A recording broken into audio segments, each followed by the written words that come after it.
Hello guys, welcome to Phoenix What If.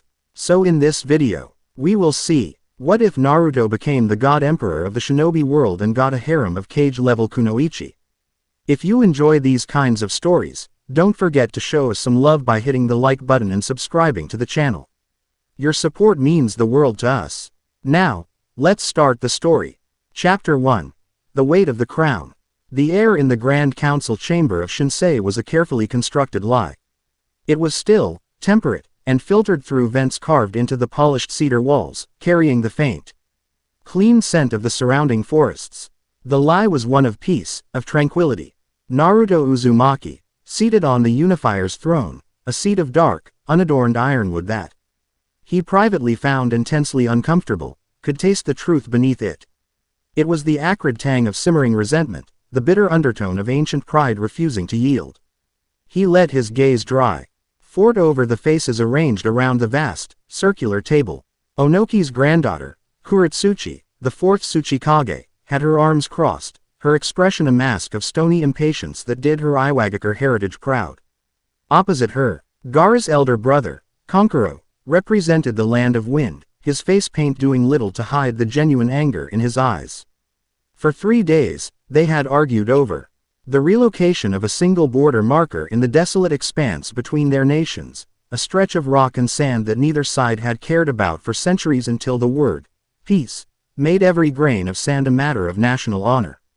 The historical maps, dating back to the Second Hokage's era, clearly delineate the watershed as the official boundary, Kankuro stated, his voice a low growl.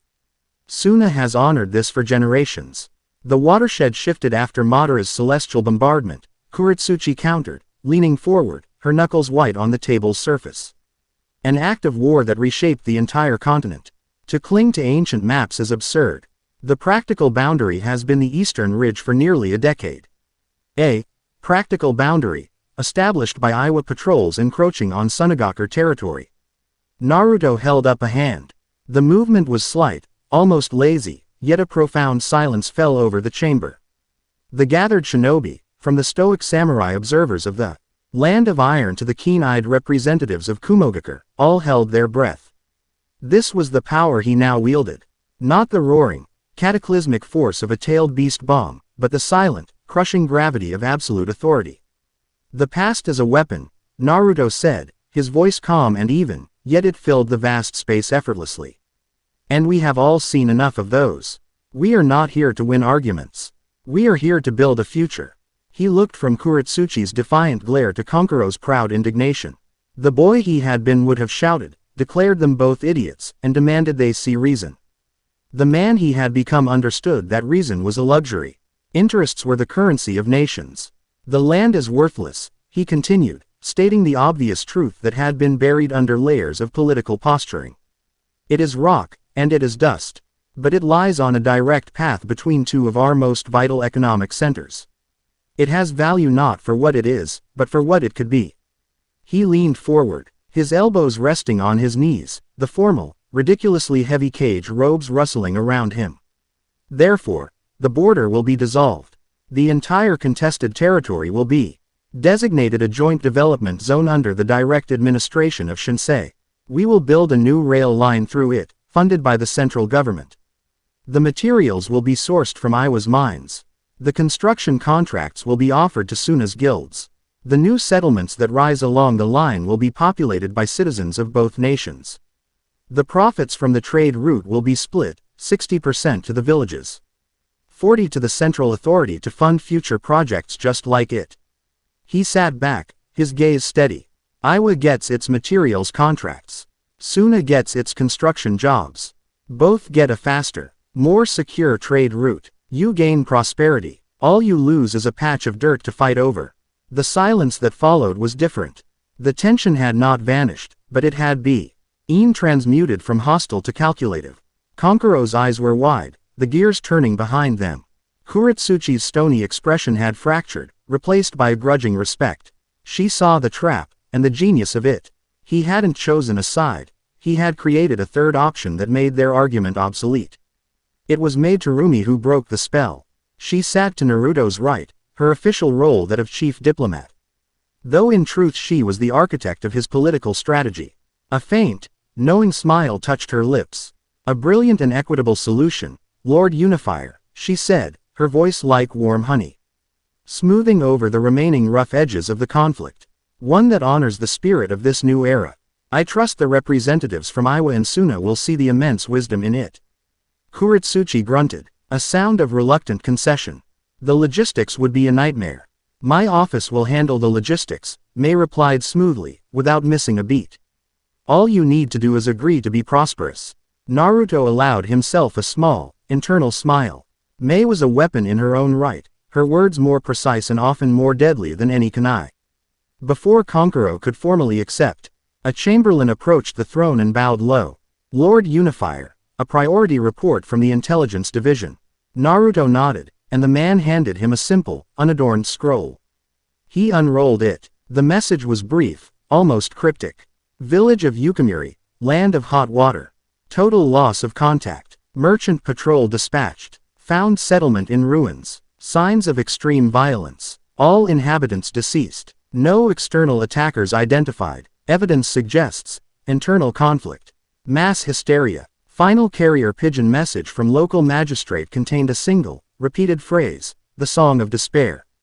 Naruto's brow furrowed. It was strange, disturbing, but in a world still healing from a war that had killed tens of thousands, a single village's tragic end, however bizarre, was a footnote. He rolled the scroll shut. Shikadai, he said, his voice carrying to a young man standing in the shadows near the wall, his posture a perfect mirror of his father's relaxed slouch. Nara Shikadai, his chief of intelligence. Yes, Lord Unifier. Triple the watch on the borders of the land of hot water. Send 2 Anbu squads to Yukamuri. I want a full report. Find out what that phrase means. At once, Shikadai said, melting back into the shadows without another word. Naruto placed the scroll on the armrest of his throne. The matter was delegated, handled. He turned his attention back to the council. Now, he said, his voice once again the calm, unshakable center of their world. Let us finalize the agreement for the Shinsei rail line. The rest of the day was a blur of such matters. Trade disputes in the land of waves. Fishing rights for the islands of the south, petitions for aid, requests for his presence at ceremonies, and the endless, crushing weight of 1,000 small decisions. That kept the gears of his unified world turning. By the time the sun began to set, casting long, golden fingers through the chamber's high windows, Naruto was alone with his thoughts. The throne felt colder, harder. He rubbed his temples, a headache blooming behind his eyes. He had spent years chasing this, a world without war, without the endless cycle of hatred and revenge. He had achieved it. He had stared down a goddess and wrestled the world back from the brink. He had won. So why did victory feel so much like a cage? He missed the wind in his hair, the dirt under his nails, the simple, honest clarity of a life or death battle. He missed the easy camaraderie of Team 7, the thrill of mastering a new jutsu, the comforting weight of Jiraiya's hand on his head. He had become a symbol, a monument. And monuments, he was learning, were terribly lonely things. A soft footstep brought him back. Mei had re-entered the chamber, carrying 2 cups of steaming tea. She wore a simpler robe now, her long auburn hair undone, cascading over her shoulders. The setting sun caught in it, framing her in a halo of soft fire. I thought you might need this, she said, her voice losing its formal, diplomatic edge, replaced by a genuine warmth that was reserved for him alone. Thanks, Mei. He took the cup, the heat a welcome sensation against his palms. She stood beside the throne, not as a subordinate, but as an equal, looking out at the new city being carved from the wilderness. Shinsei, his city, their city. Cranes and scaffolding still dotted the skyline, and the sound of hammers was a constant, distant percussion. It was a city of hope, built on a foundation of sacrifice. You were brilliant today, she said quietly. The way you handled Kuretsuchi, you disarmed her without wounding her pride. A rare gift. She's not hard to read, Naruto admitted, taking a sip of the tea. It was fragrant, calming. She respects strength, but what she really wants is what's best for her people. I just gave her a way to have both. You gave them a future, Mei corrected gently. They are so focused on guarding the ashes of the past that they forget they can build a new fire. She turned to him, her green eyes searching his. But who is building a fire for you, Naruto? The question hung in the air between them, heavy and unspoken. Before he could answer, the deep, resonant toll of the grand peace bell echoed through the city, signaling the end of the workday. It was a tradition he had started, a daily reminder of what they had all fought for. Time for the address, he said, standing up, the weariness falling away from him like a shed cloak, replaced by the familiar mantle of duty. You don't have to do it every day, Mei said, a hint of concern in her tone. The people know you are here. They know you are watching over them. They need to see it, Naruto countered, adjusting his robes. A symbol is only as strong as the belief people have in it. I have to be more than a leader. I have to be a certainty. He walked towards the grand balcony overlooking the city's central plaza, Mei falling into step beside him. Below, a crowd of thousands had already gathered. They were a tapestry of the new world. Shinobi in the forehead protectors of a dozen different villages standing shoulder to shoulder with merchants, farmers, and children. They were from every land, every clan, united by this new peace. And their belief in the man who had forged it. As he stepped onto the balcony, a roar went up from the crowd, a wave of sound so powerful it seemed to shake the very foundations of the tower. It was a sound of adoration, of reverence, of hope. He smiled, a genuine, warm smile that reached his eyes, and waved. The roar intensified. He began to speak, his voice amplified by a simple wind-style jutsu. Carrying across the plaza, he didn't speak of politics or policies. He spoke of community, of the children playing in the streets who would never know the horror of a village raid. Of the shared meals between families who had once called each other enemies. He spoke of their shared future. It was a speech he had given 100 times, but he poured his genuine belief into it every single time. He was in the middle of a sentence, his gaze sweeping over the hopeful faces, when his senses screamed. It wasn't a sound or a sight. It was a distortion in the very fabric of the world, a spike of pure, undiluted killing intent so sharp and sudden it was like a shard of ice in his soul. Sage mode flared into existence unbidden, the world snapping into a new dimension of sensory information. He saw it all in an instant. 6 figures, dressed as simple merchants, scattered through the crowd. Their chakra signatures, masked until this very second, blazed to life. They weren't Kage-Level, not even close. But they were coordinated, experienced, and fueled by a fanatic's resolve. Ronin, he guessed, men left behind by the tide of progress, clinging to the old ways of the sword. The first attack was a volley of Senbon, coated in a fast-acting paralytic poison, launched from concealed wrist devices. They flew faster than sound, aimed for his throat. To the crowd, Naruto barely seemed to move. One moment he was speaking, the next he was a blur of orange and black. He didn't dodge. He simply plucked each of the 36 needles from the air, his fingers moving with impossible speed. Holding them harmlessly in his palm. A gasp rippled through the plaza. The second attack came from below. 2 of the assassins, masters of earth style, slammed their hands on the stone of the plaza. The balcony beneath Naruto's feet erupted, stone spikes shooting upwards to impale him. He didn't leap away, he stomped. A wave of pure, golden chakra, visible even in the dying light, slammed downwards. It didn't just shatter the stone spikes, it pulverized them into sand, the shockwave continuing into the ground, instantly and brutally knocking the 2 earth-style users unconscious. 2 down, 4 to go. The remaining assassins moved, converging on the tower. They were fast, weaving through the panicking crowd. One hurled a series of explosive tags that detonated against the tower's base, shaking the structure. Another began a series of hand signs for a powerful wind-style jutsu, designed to shear the entire balcony from the wall. Naruto vanished, not with a flicker, not with a burst of speed, but simply, gone. He reappeared in the center of the plaza, a golden flash of the flying Raijin technique, a gift from the 4th Hokage that he had long since perfected. He stood for a heartbeat amidst the screaming civilians, his presence a beacon of absolute calm in a sea of chaos. The assassin weaving hand signs froze, his eyes wide with disbelief. Naruto was right in front of him. Before the man could even react, Naruto's hand chopped down on the back of his neck. A perfect, precise strike. The man crumpled. 3 down. The one with the explosive tags drew a tanto and lunged, screaming a war cry. Naruto turned, his blue eyes holding no anger, only a profound sadness. He caught the man's wrist, his grip like forged steel. With a flick of his own wrist, the Tonto went spinning into the air. With his other hand, he tapped the man's forehead.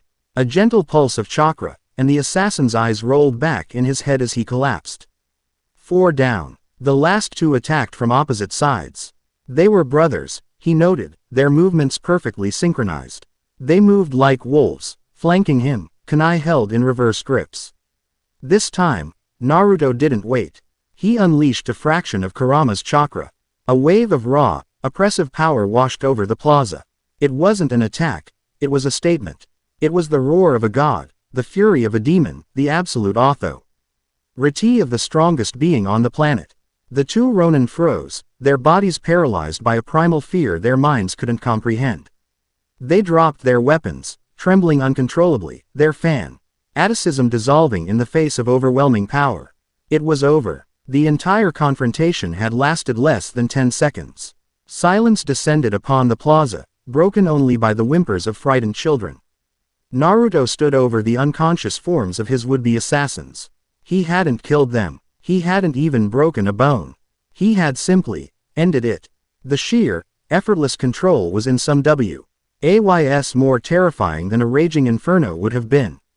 From the corner of his eye, he saw a figure moving towards him. Not an enemy. It was Tsunade. She must have been in the crowd. Her face was a mixture of relief, anger, and a deep, familiar sorrow she always wore when confronted with the violence of their world. As the Anbu descended from the rooftops to secure the area, she reached him, placing a hand on his shoulder. "Are you all right?" she asked, her voice low. "I'm fine, Grandma Tsunade," he said, the old nickname slipping out, a relic of a simpler time. He looked from her worried face to the thousands of awestruck, terrified, and adoring eyes fixed on him. They saw a savior, a protector, a god emperor. But as he stood there, amidst the debris and the stunned silence, all Naruto felt was the crushing, inescapable weight of the crown he had never asked for. Chapter 1 End. Chapter 2. Whispers in the Shadows. The journey to the land of water was a welcome respite. For 3 days, Naruto and Mei sailed aboard the Seaflower, a sleek, modern vessel that cut through the waves with a quiet hum, a product of the New World's burgeoning technology. The endless blue of the ocean and the sharp, salt-laced wind did more to soothe Naruto's frayed nerves than any amount of meditation. He stood on the prow, the ceremonial cage robes exchanged for a simple black tunic and trousers, feeling the spray on his face. He felt less like a monument and more like a man. The assassination attempt had sent ripples through the fragile peace of the unified nations. Shikadai's Anbu had identified the attackers as members of the Saisui clan, a disgraced and disbanded group of samurai from the Land of Iron who blamed the new era for their loss of status. Yet, their funding was untraceable, IR coordination too precise for a simple band of malcontents. Someone had pointed them at him. A whisper in the shadows. Still brooding. Mei's voice was a soft counterpoint to the cry of the gulls overhead. She came to stand beside him. A light cloak protecting her from the wind, her hair a brilliant splash of auburn against the stark blue of the sea. Thinking, he corrected. Shikadai found races of a complex masking seal on the Ronin's supplies. The kind only a handful of seal masters in the world could create. Someone is testing your defenses, Mei surmised, her gaze fixed on the horizon. They wanted to see how you would react. To gauge your strength, your methods. They found out, Naruto said, a grim edge to his tone. He hadn't enjoyed the display, the necessity of revealing a sliver of the power he held in reserve. It made people look at him with fear instead of hope, and he hated that. They also saw your restraint, Mei added, her perception as sharp as ever. You could have vaporized them. Instead, you subdued them. That sends a more powerful message. It tells them you are not a tyrant. She turned to him, a faint, teasing smile playing on her lips. Though, I confess, there was a certain appeal to the demonstration. Naruto glanced at her, catching the playful glint in her eye. With Mei, he could drop the pretense. She had seen him at his most powerful and his most vulnerable. She had been a Kage long before he was, had navigated the bloody, treacherous politics of Kurigakure and survived. She understood the burdens of leadership in a way few others could. "I'm glad someone enjoyed it," he grumbled, though a genuine smile tugged at his own lips. "Oh, I think many people did," she purred, her voice dropping to a low, intimate murmur. "Power, properly controlled, is the most potent of aphrodisiacs, Naruto-kun." He felt a flush creep up his neck, and he quickly turned his gaze back to the sea. Despite all he had become, Mei Terumi still possessed the uncanny ability to fluster him with a single sentence. It was refreshing. Their arrival in Kage-Level was met with all the requisite pomp and ceremony. Chojuro, the sixth Mizukage and Mei's successor, greeted them at the docks. He was still endearingly nervous, his grip on his twin sword, Haramakare, a constant tell. But his loyalty to Naruto and his dedication to the new world were absolute. The negotiations were the official reason for their visit. The land of water, historically isolated, was being integrated into the mainland's economy. Trade routes, tariffs, resource sharing, the details were complex and, to Naruto, mind-numbingly dull. That was Mei's domain. She moved through the meetings like a master weaver, her words tying together disparate interests, her smiles smoothing over ruffled prides. Her sharp intellect cutting through obfuscation. Naruto's role was simpler. He was the mountain. His presence was the unspoken guarantee that the agreements made would be honored, the silent reminder of the power that backed them. The problem wasn't Chojuro. It was the elders. They were relics of the bloodline purges, old men who had survived the era of the bloody mist by being more ruthless and more cunning than their rivals. They paid lip service to the new peace, but Naruto could feel their resentment. It was a cold, damp thing, like the ever-present mist that clung to the village's stone walls. They saw him as an outsider, a foreign power imposing his will upon them. They saw Mei as a traitor who had willingly handed their sovereignty over to him. On the second evening, the tension came to a head. During a tense discussion about fishing rights, Elder Homura, a wizened man with eyes like chips of flint, made his move. "With all due respect, Lord Unifier," he began, his voice a dry rasp. "These policies seem designed to benefit the mainland, while our own fishermen, who have plied these waters for generations, are asked to shoulder the burden. It seems less like a partnership and more like a conquest." Quote, the air in the room grew thick. It was a direct challenge, coated in the thinnest veneer of respect. Mei's expression hardened, but before she could deliver a scathing, diplomatic rebuttal, Naruto spoke. "Your fishermen will have exclusive access to the new canning and preservation facilities we are funding in your port," Naruto stated calmly, his eyes fixed on Homura. "They will be able to sell their surplus to the entire continent, instead of letting it rot on the docks. Their profits will triple in the first year. This isn't a burden, Elder. It is a golden opportunity. Unless, of course, the elders of Kage-Level would prefer the traditional methods of resolving economic disputes." The unspoken threat hung in the air. The traditional methods had been war. Homura's gaze faltered, and he sat back, his challenge deflated. Naruto had not raised his voice, had not made a threat, but the message was clear. The old ways were dead, and he had buried them. Later that night, walking through the mist-shrouded gardens of the Mizukage's palace, Mei sighed. "You handled him well, but they will not be so easily dissuaded. They are like old roots, clinging to poisoned soil. Roots can be dug up," Naruto said simply. "Or the soil can be purified," Mei countered, stopping by a pond where luminescent koi fish swam like living jewels. "Change their interests, and you change their minds. The old ways profited them. We must make the new ways profit them more." She looked at him, the moonlight filtering through the mist, softening the sharp lines of her face. "You've changed, Naruto. The boy I met at the 5-Cage Summit would have punched that elder for his insolence." "The boy you met didn't have the weight of the world on his shoulders," he replied. His voice softer than he intended. "He just wanted to be acknowledged. Now I just want to make sure the world is still here tomorrow." They stood in comfortable silence for a moment, the ONLY sounds, the gentle lapping of the water and the distant clang of a bell. It was in these quiet moments that their connection deepened. It wasn't the fiery passion of a battlefield romance, but the slow, steady burn of mutual respect, of shared burdens, and an intellectual intimacy that was as profound as any physical touch. He admired her mind, her resilience. She saw the man behind the god, the lonely soul beneath the crown. A courier, a young AIM shinobi wearing Conan's white and blue, flickered into existence beside them in a swirl of paper. He bowed low, handing Naruto a scroll. An urgent report for you, Lord Unifier. From Lady Conan. Naruto took it, his good mood evaporating. A report from Conan, delivered by a specialist courier, meant it was serious.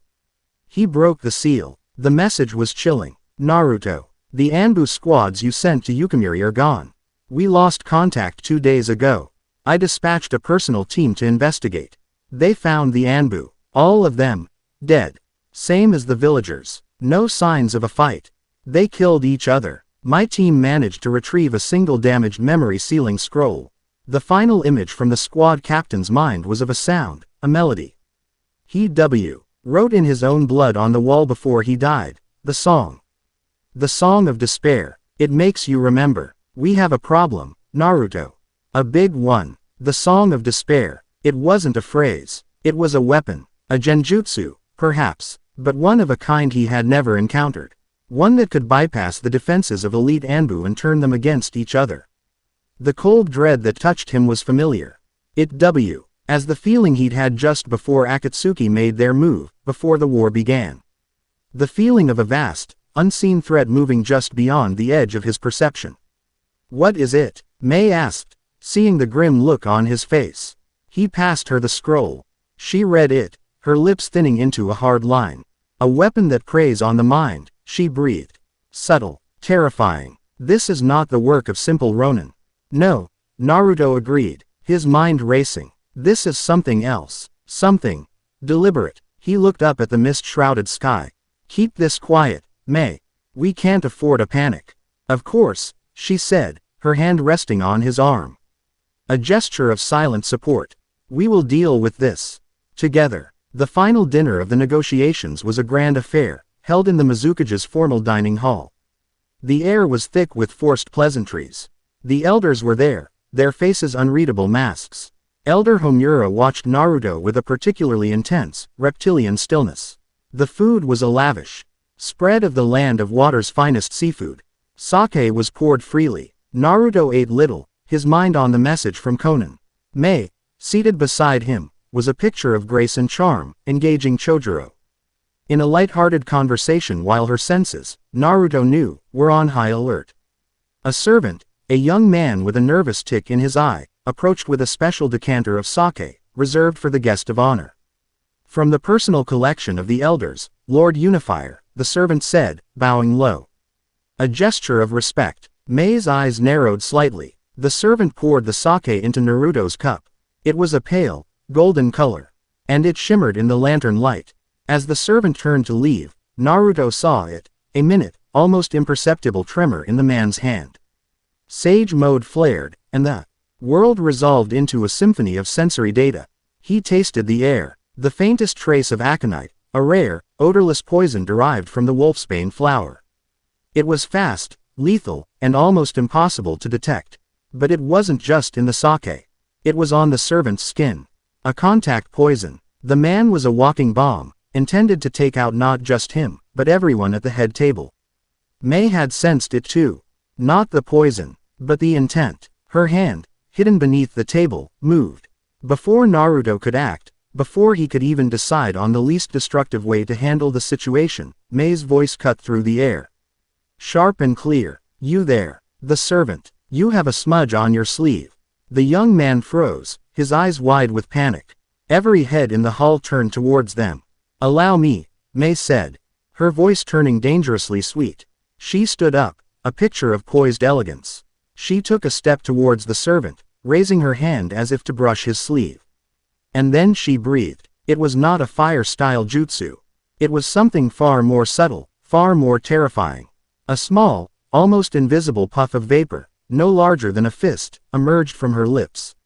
It was her boil release, Ikeke Genkai that had made her a cage, concentrated into a single, deadly point. The vapor touched the servant's arm. His sleeve, his skin, and the muscle beneath it dissolved into steam with a sickening hiss. He screamed, a high, thin sound of agony, stumbling back and clutching the mangled ruin of his arm. The poisoned decanter fell, shattering on the stone floor, its contents sizzling as they ate through the polished stone. The hall erupted into chaos. Anbu dropped from the ceiling, surrounding Naruto and Mei. Chojuro had Haramakare in his hands, its chakra shroud blazing to life. Mei stood calmly amidst the pandemonium, her expression cold as ice. She hadn't killed the man. She had disarmed him, literally, and exposed the plot in the most dramatic way possible. Naruto rose to his feet, his own killing intent, so long suppressed, washing over the room in a silent, suffocating wave. The panicked shouts died in 100 throats. Every eye was on him.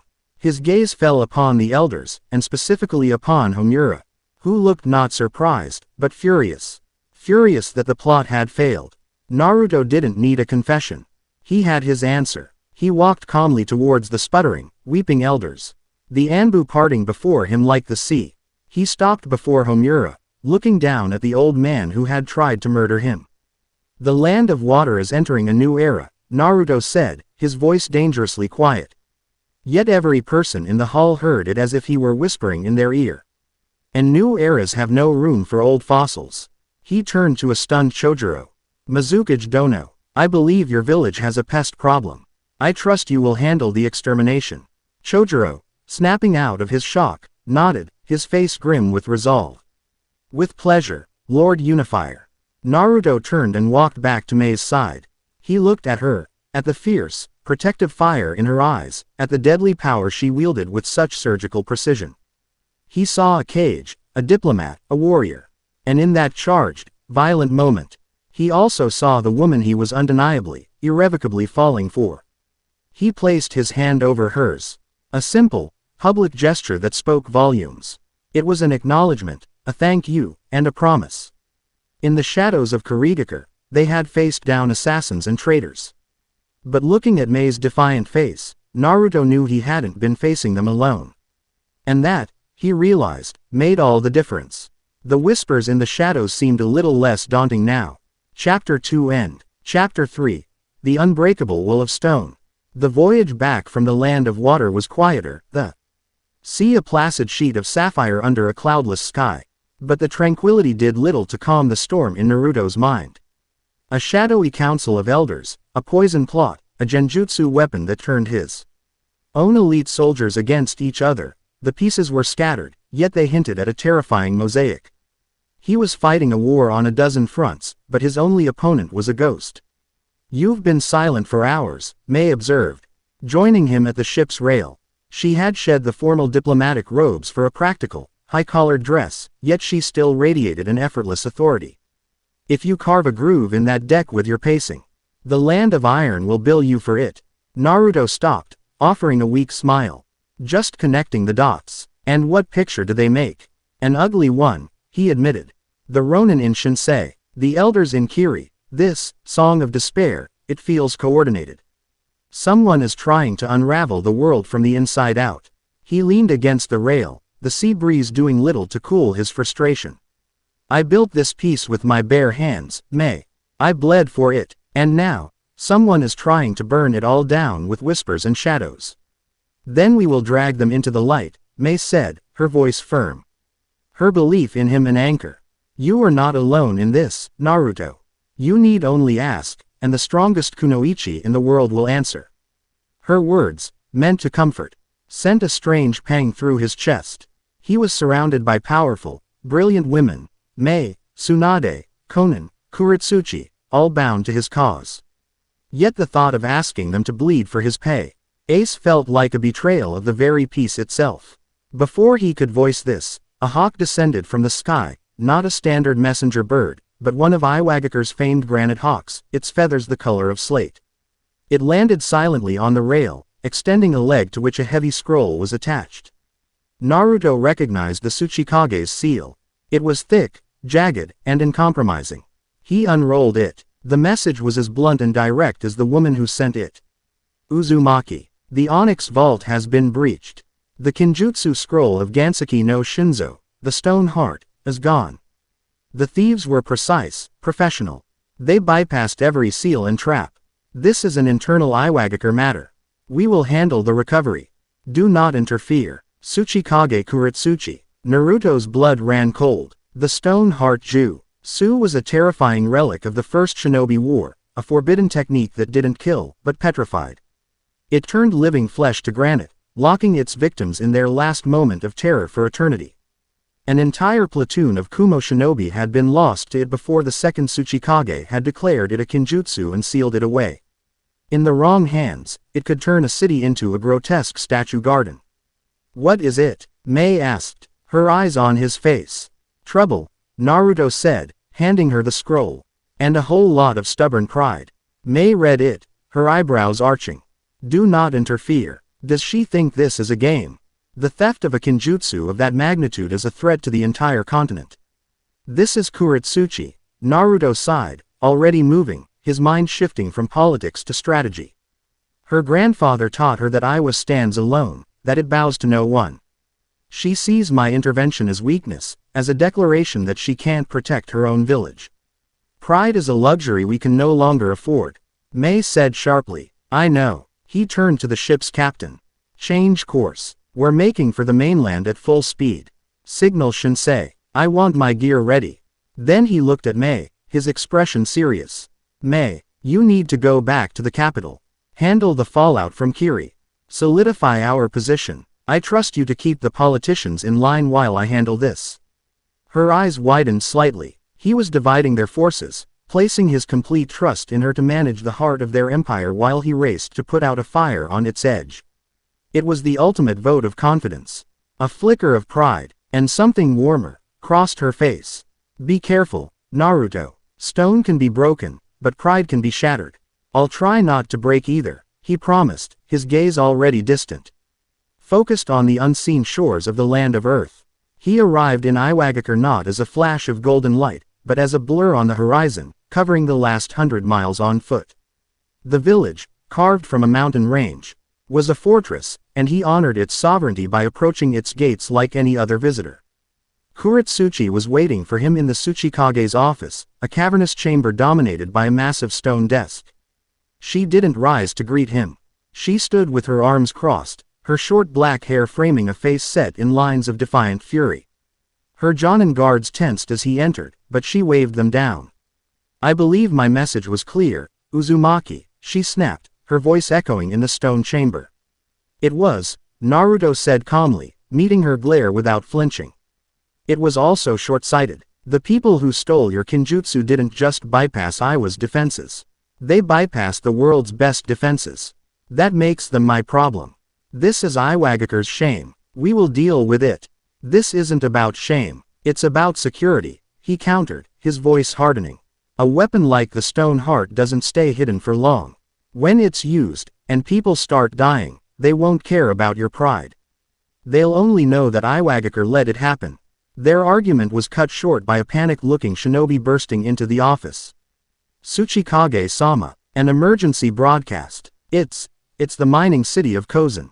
Kuretsuchi's face went pale. Kozen was the heart of Iwa's iron production, the bedrock of its economy. She moved to a communications console, a new piece of technology. Part of the world's shared advancements. A voice, cold, clinical, and unnervingly calm, filled the room. "Greetings, Tsuchikage Dono. This is Keisuke of Otogakure. My associates and I are currently guests in your lovely city of Kozen. We have in our possession the Ganseki no Shinzo, a fascinating piece of archaic engineering. We have improved it. At a conservative estimate, its effective radius is now 50 kilometers. We have one demand: sever all ties with the Unifier's regime. Surrender all scientific data related to chakra amplification and hybrid technologies. You have 3 hours to comply. Any rescue attempts will result in the immediate petrification of Kozen's 20,000 inhabitants. Do not test us. We are scientists. We do not bluff." The broadcast cut out, leaving a deafening silence. Otogakure, the Sound Village. Orochimaru's legacy of twisted science lived on. Naruto's fists clenched. This was it. Another piece of the puzzle. Kuretsuchi slammed her fist on the stone desk, cracking it down the middle. "Damn them," she roared, her fury absolute. But beneath the anger, Naruto saw fear.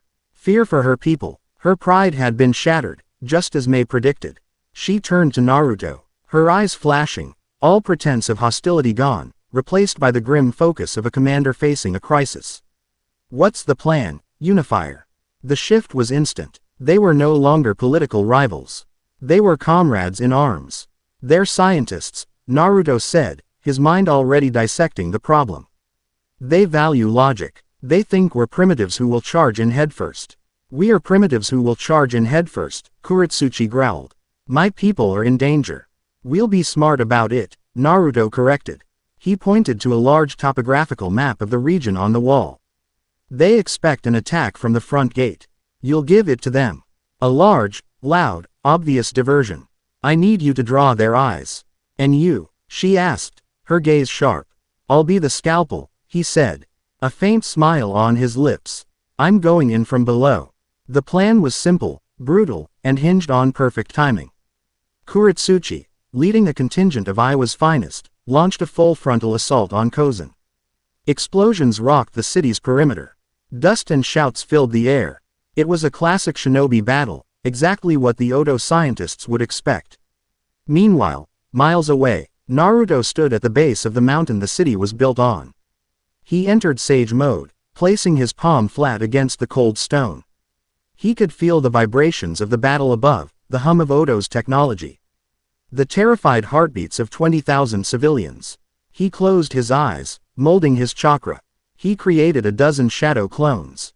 They didn't form Rasengans. They began to dig, using Earth's tile jutsu taught to him by Kuretsuchi's own father. They tunneled into the mountain, not with brute force, but with precision, following natural fault lines, their movements masked by the chaos of the battle above. Naruto and Kuretsuchi were in constant communication via a small device from the Nara clan. Their main forces are drawn to the northern wall, she grunted, the sounds of combat crackling over the connection. But they're not just shinobi. They're modified, metal limbs, chakra cannons. It's a slaughterhouse. Just hold them there, Naruto replied, his voice calm as he and his clones burrowed upwards. Give me 5 more minutes. He emerged in the heart of the city, not in the streets, but in the dusty maintenance tunnels beneath them. He was a ghost in their machine. He moved silently, taking out patrols of cyborg soldiers with precise, non-lethal strikes, his sage mode giving him precious seconds of precognition.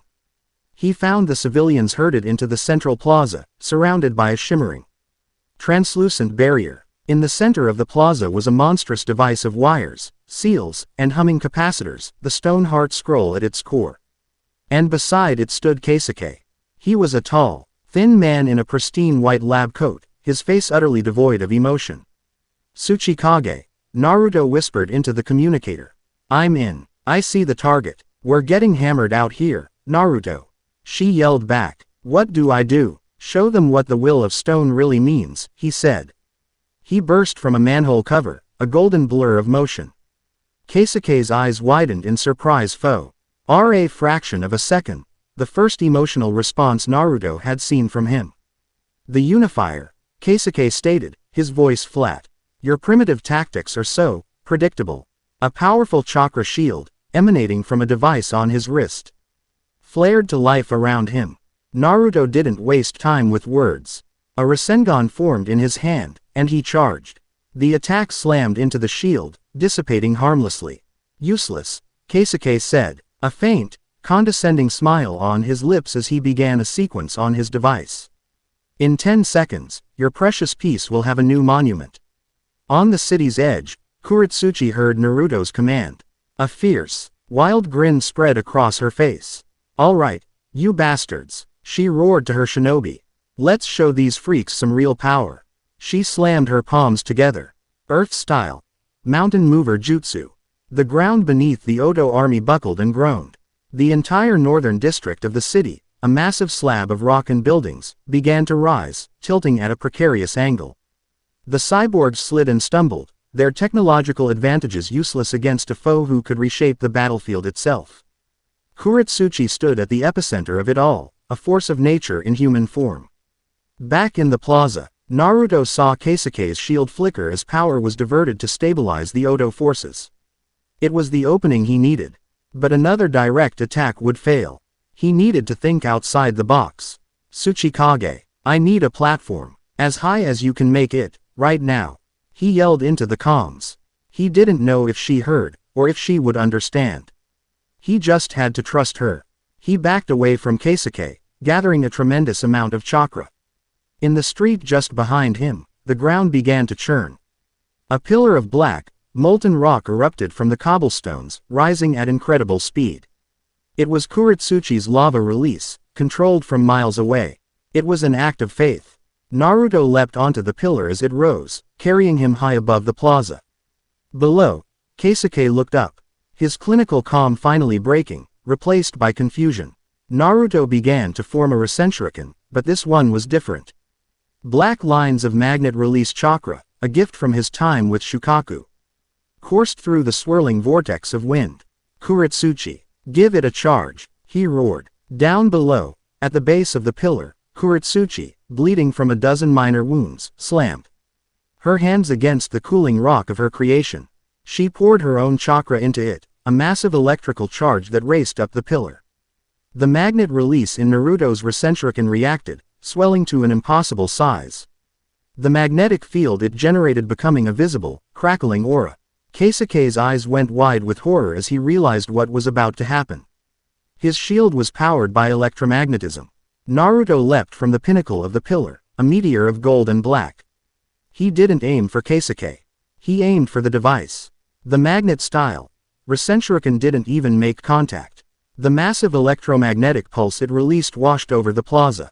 Every piece of Odo technology shorted out at once.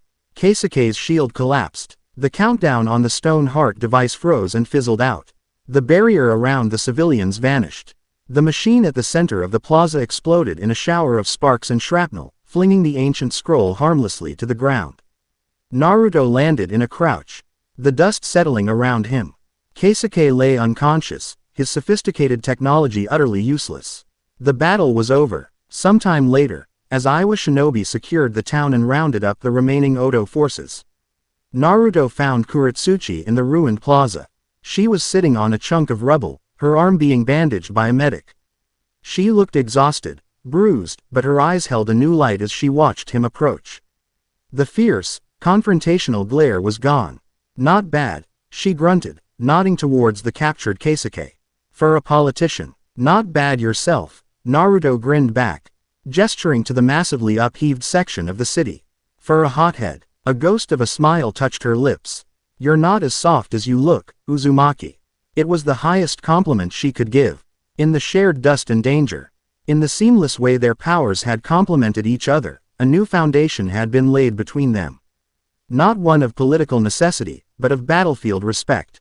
She looked at him now, not as the unifier who had forced his will upon her village, but as the comrade who had fought beside her to save it.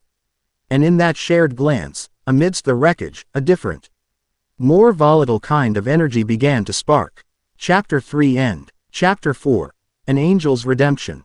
A Megakure had always wept. The rain was its soul, a constant, gray lament for a nation caught between the grinding ambitions of larger powers.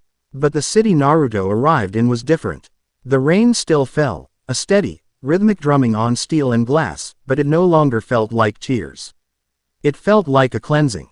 The old aim had been a maze of rust-eaten pipes and dark, oppressive towers. The new aim, rebuilt under Conan's guidance, was a city of light.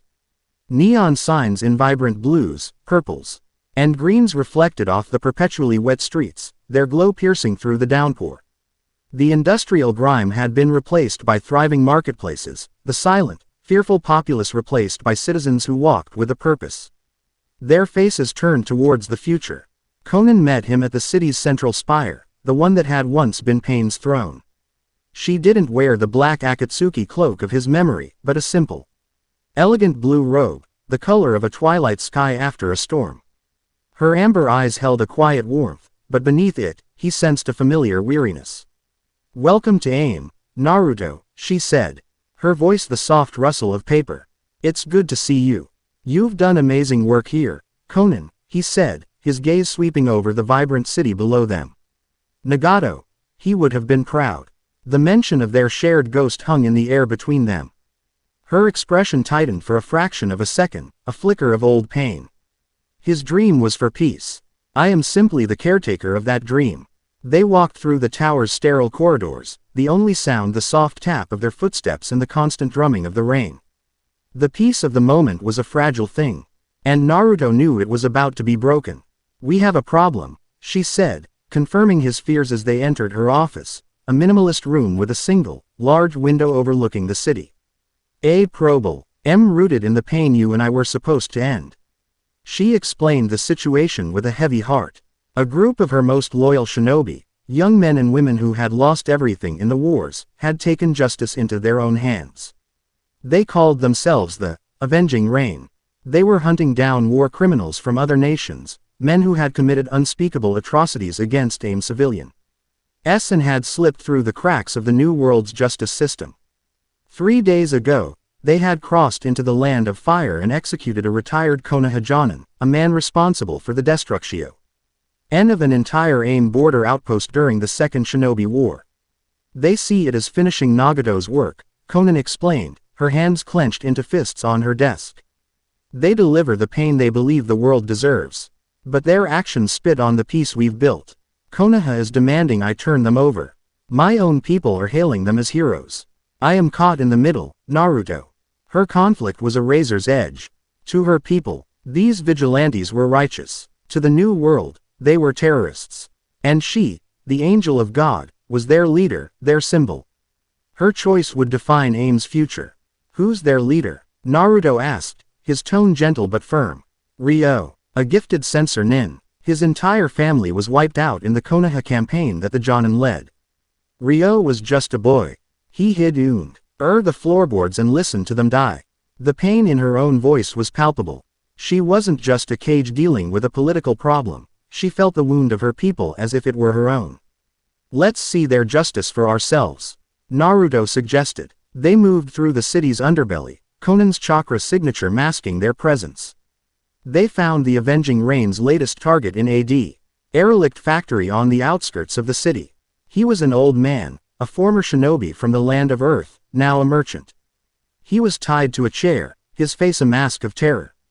Ryo, a young man with haunted, burning eyes, stood before him, reading a list of his crimes. For the burning of the Yahiko orphanage, for the murder of 17 children, the Council of the Avenging Rain finds you guilty, Ryo declared, his voice trembling with righteous fury. Your sentence is death. Naruto felt a surge of sickness. He had built a world with courts and laws to prevent this very thing, justice delivered at the end of a kunai in a dark room. But as he listened to the litany of the man's crimes, he couldn't deny the sliver of understanding. The world he had unified was still built on unmarked graves. Before Ryo could deliver the sentence, Naruto felt it, a subtle, discordant note in the young man's chakra. It was faint, almost undetectable, but to his sage mode, it was a foul stain. It was the same malevolent resonance he had sensed in Yukimuri. The song of despair. It wasn't controlling Ryo, not directly. It was amplifying what was already there, his grief, his hatred, his thirst for revenge, too. Turning it from a smoldering ember into an inferno. Konan moved to intervene, to stop the execution, but Naruto put a hand on her shoulder. Wait, he whispered, not with force. He stepped from the shadows. The handful of vigilantes whirled around, weapons drawn, their eyes widening in shock as they recognized him. Ryo's face twisted into a snarl of defiance. Lord Unifier, Ryo spat, his voice dripping with contempt. Have you come to protect another monster? To tell us to forget our dead? No, Naruto said, his voice calm, projecting no threat. I've come to ask you what happens next. Ryo faltered, confused. What do you mean? You kill him, Naruto said, gesturing to the terrified old man. And you feel a moment's satisfaction. And then what? Do you hunt down his children? His grandchildren? Do you burn down his village to feel safe? Where does it end, Ryo? When does the rain wash away the blood, instead of just watering the ground for more graves? He was using Nagato's own words. The very argument that had once turned his greatest enemy into his greatest ally. You don't understand our pain.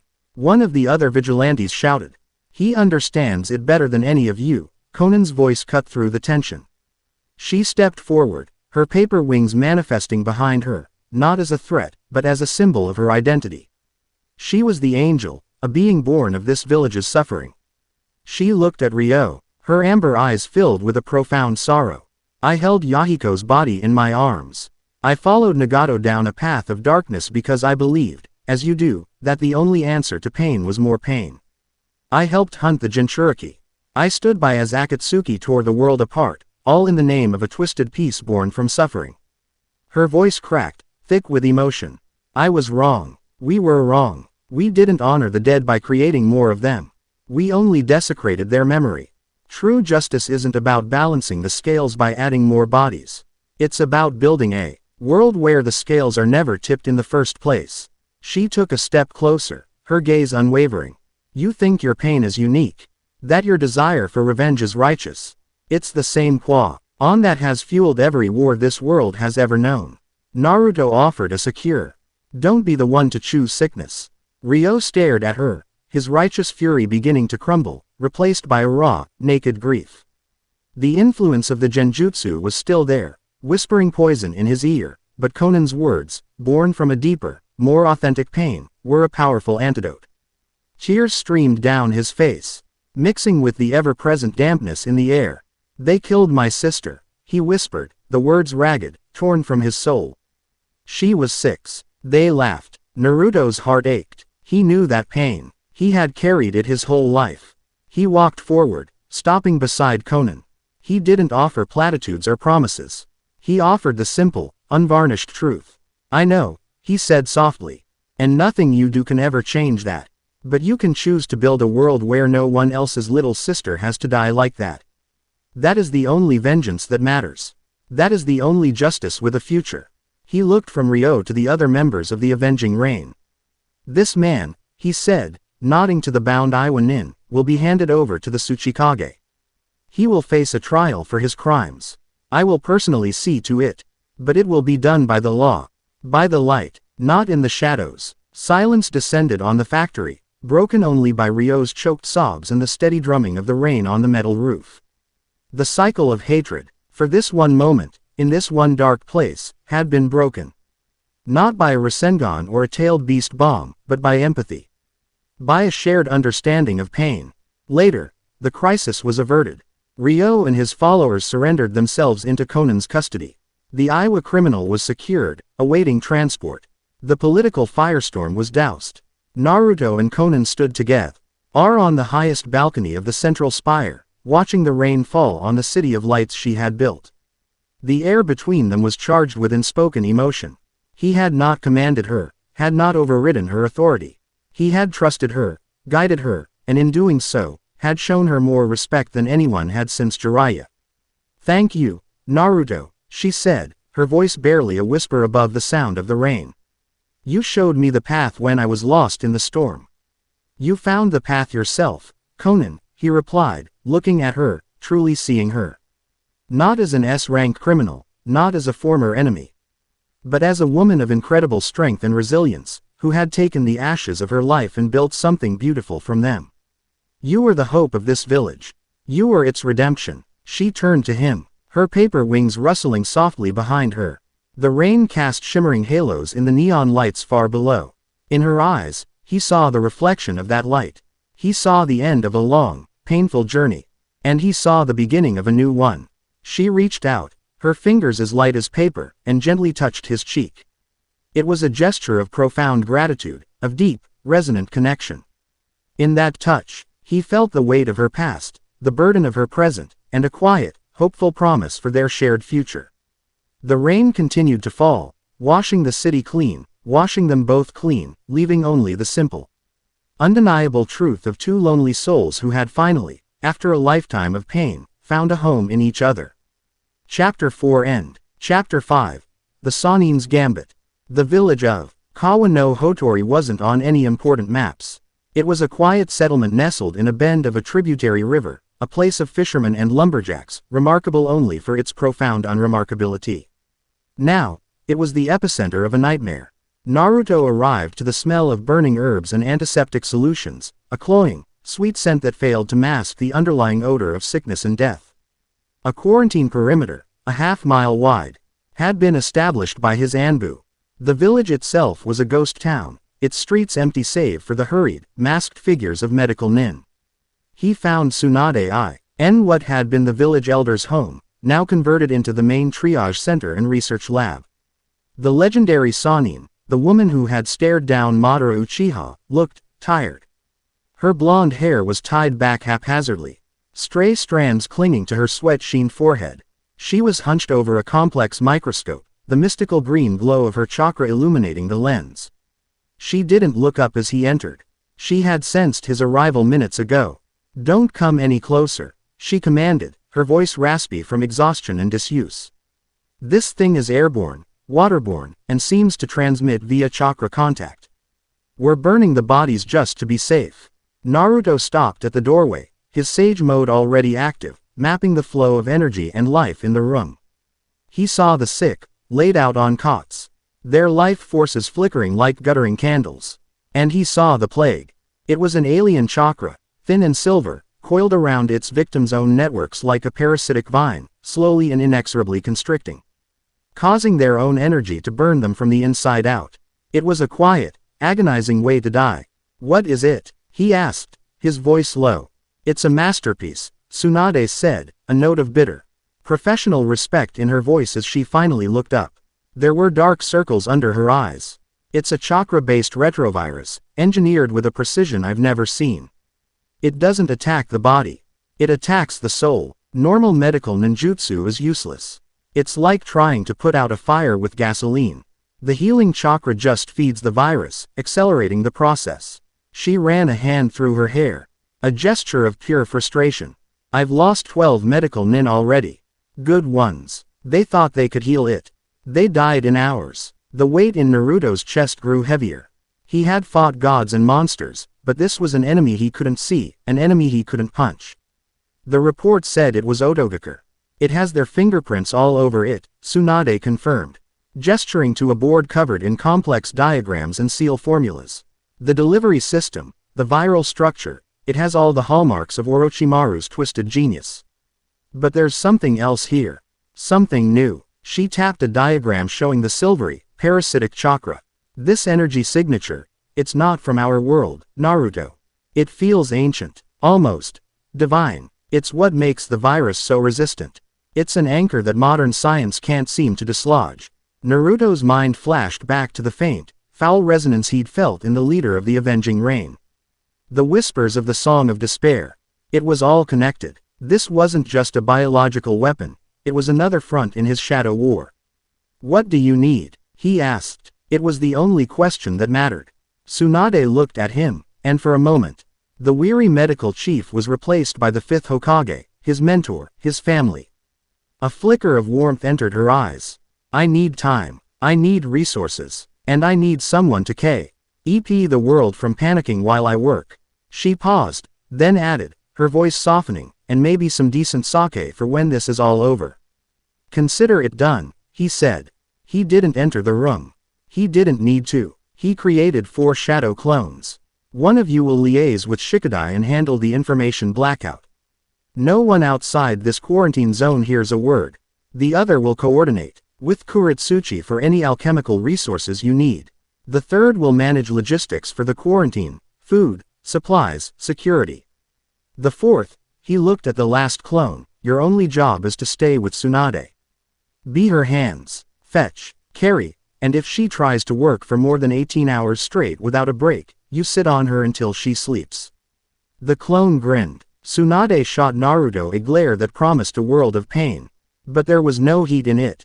It was their old dynamic, the brash student and the long-suffering master, a comforting echo in a terrifying new world. "And what will the original be doing?" she asked, a brow arched in challenge. "I'm your chakra battery," he said simply. He sat down cross-legged in the doorway, a safe distance away, and closed his eyes. "You're pushing your own network to its limit just analyzing this thing. Take my chakra, all of it, don't burn yourself out." He placed his palms up and began to channel, not the raging torrent of Kurama, but his own vast, pure Uzumaki reserves. A stream of gentle, golden energy flowed from him, across the room, and into Tsunade's back. She gasped softly as the energy flooded her system, replenishing her exhausted coils, sharpening her mind. pushing back the encroaching weariness. She looked at him, this young man she had once dismissed as a foolish child, now the pillar of the entire world, sitting in a dusty doorway, willing to pour his very essence into her just so she could work. A complex emotion welled up in her, gratitude, pride, and a deep, abiding affection that had been forged over years of shared loss and victory. "Don't fall asleep, brat," she muttered, turning back to her microscope, her hands now steady, her focus absolute. "I'm just getting started." Miles away, in a place of stark, black rock and unnaturally cold air, a man stood before a shimmering pool of water.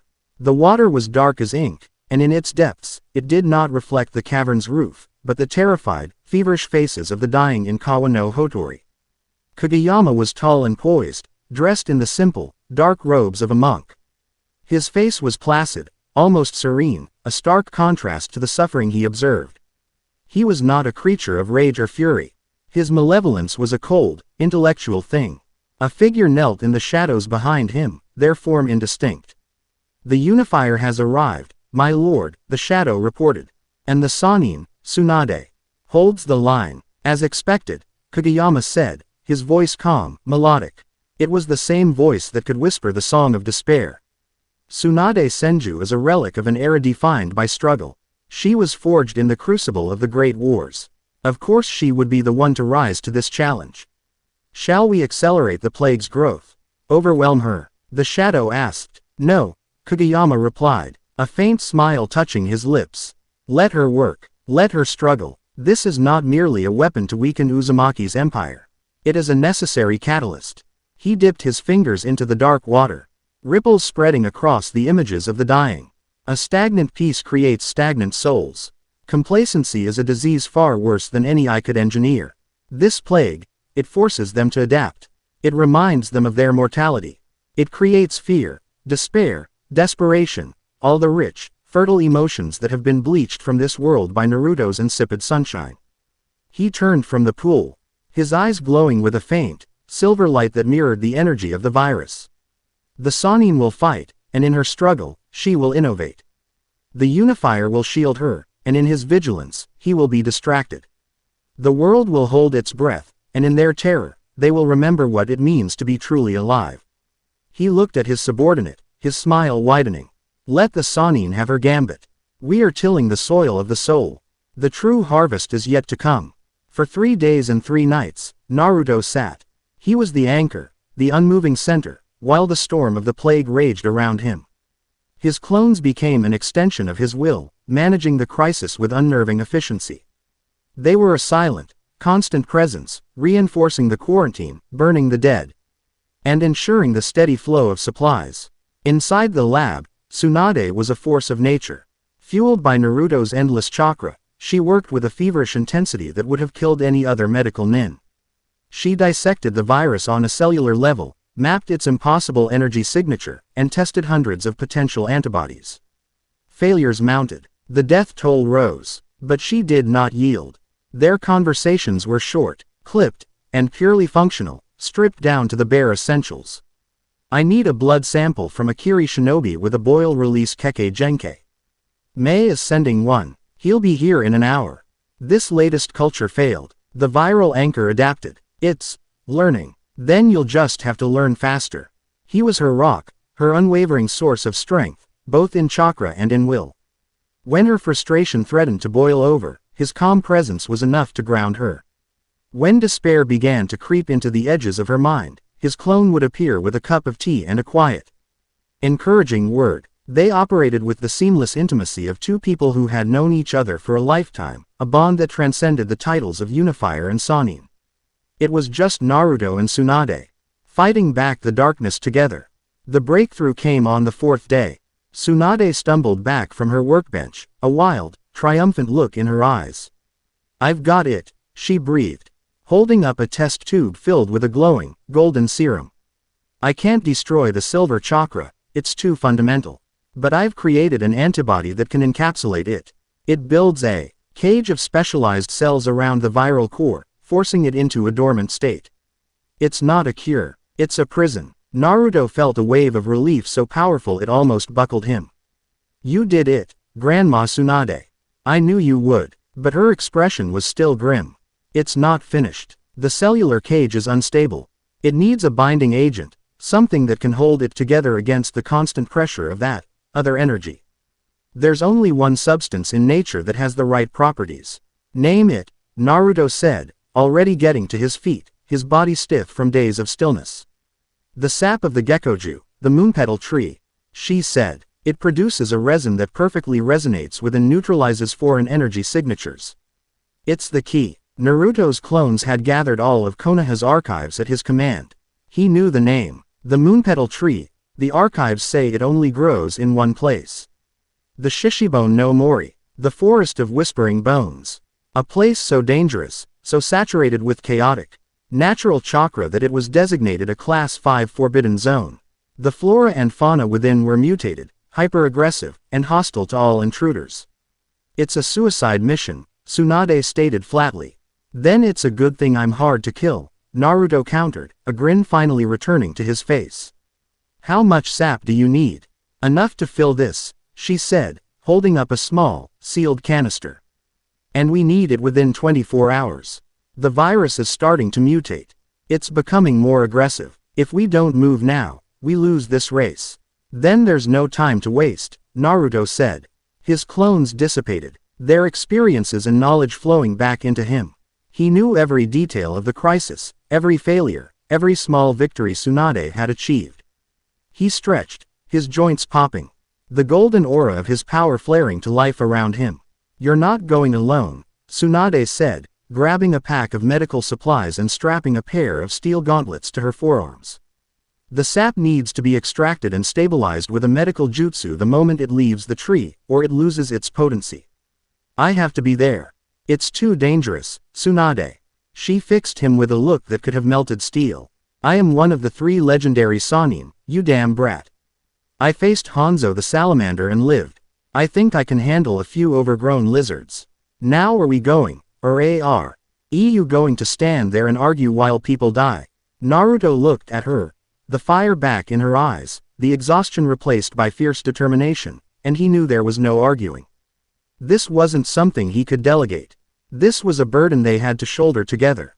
They left the village moments later, 2 figures moving as a blur across the landscape. The race against time, against the plague, and against the shadows had begun, and it would be won or lost in the heart of a forest from which no one had ever returned. They reached the edge of the forest of whispering bones as dusk began to fall. The air grew cold, and the trees, pale and white as bone, seemed to claw at the sky. A low mist clung to the ground, and an unnatural silence pervaded the air.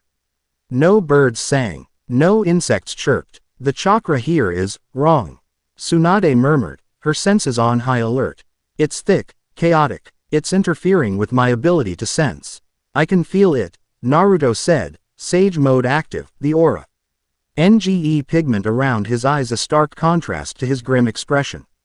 It's like the world is screaming in 1,000 different voices. Stay close. They moved into the forest, and the oppressive silence was immediately broken. A creature, something that might have once been a bear, but was now a misshapen mass of muscle, claws, and too many eyes, burst from the undergrowth. It was covered in plates of what looked like bone armor. Tsunade didn't hesitate. She leapt forward, her fist connecting with the creature's head. The sound was like a mountain cracking in 2. The creature's armored skull imploded, and it dropped to the forest floor, dead before it hit the ground. She shook her hand, her expression one of grim satisfaction. It's been a while since I've had to hit something that hard. The fight was the first of many.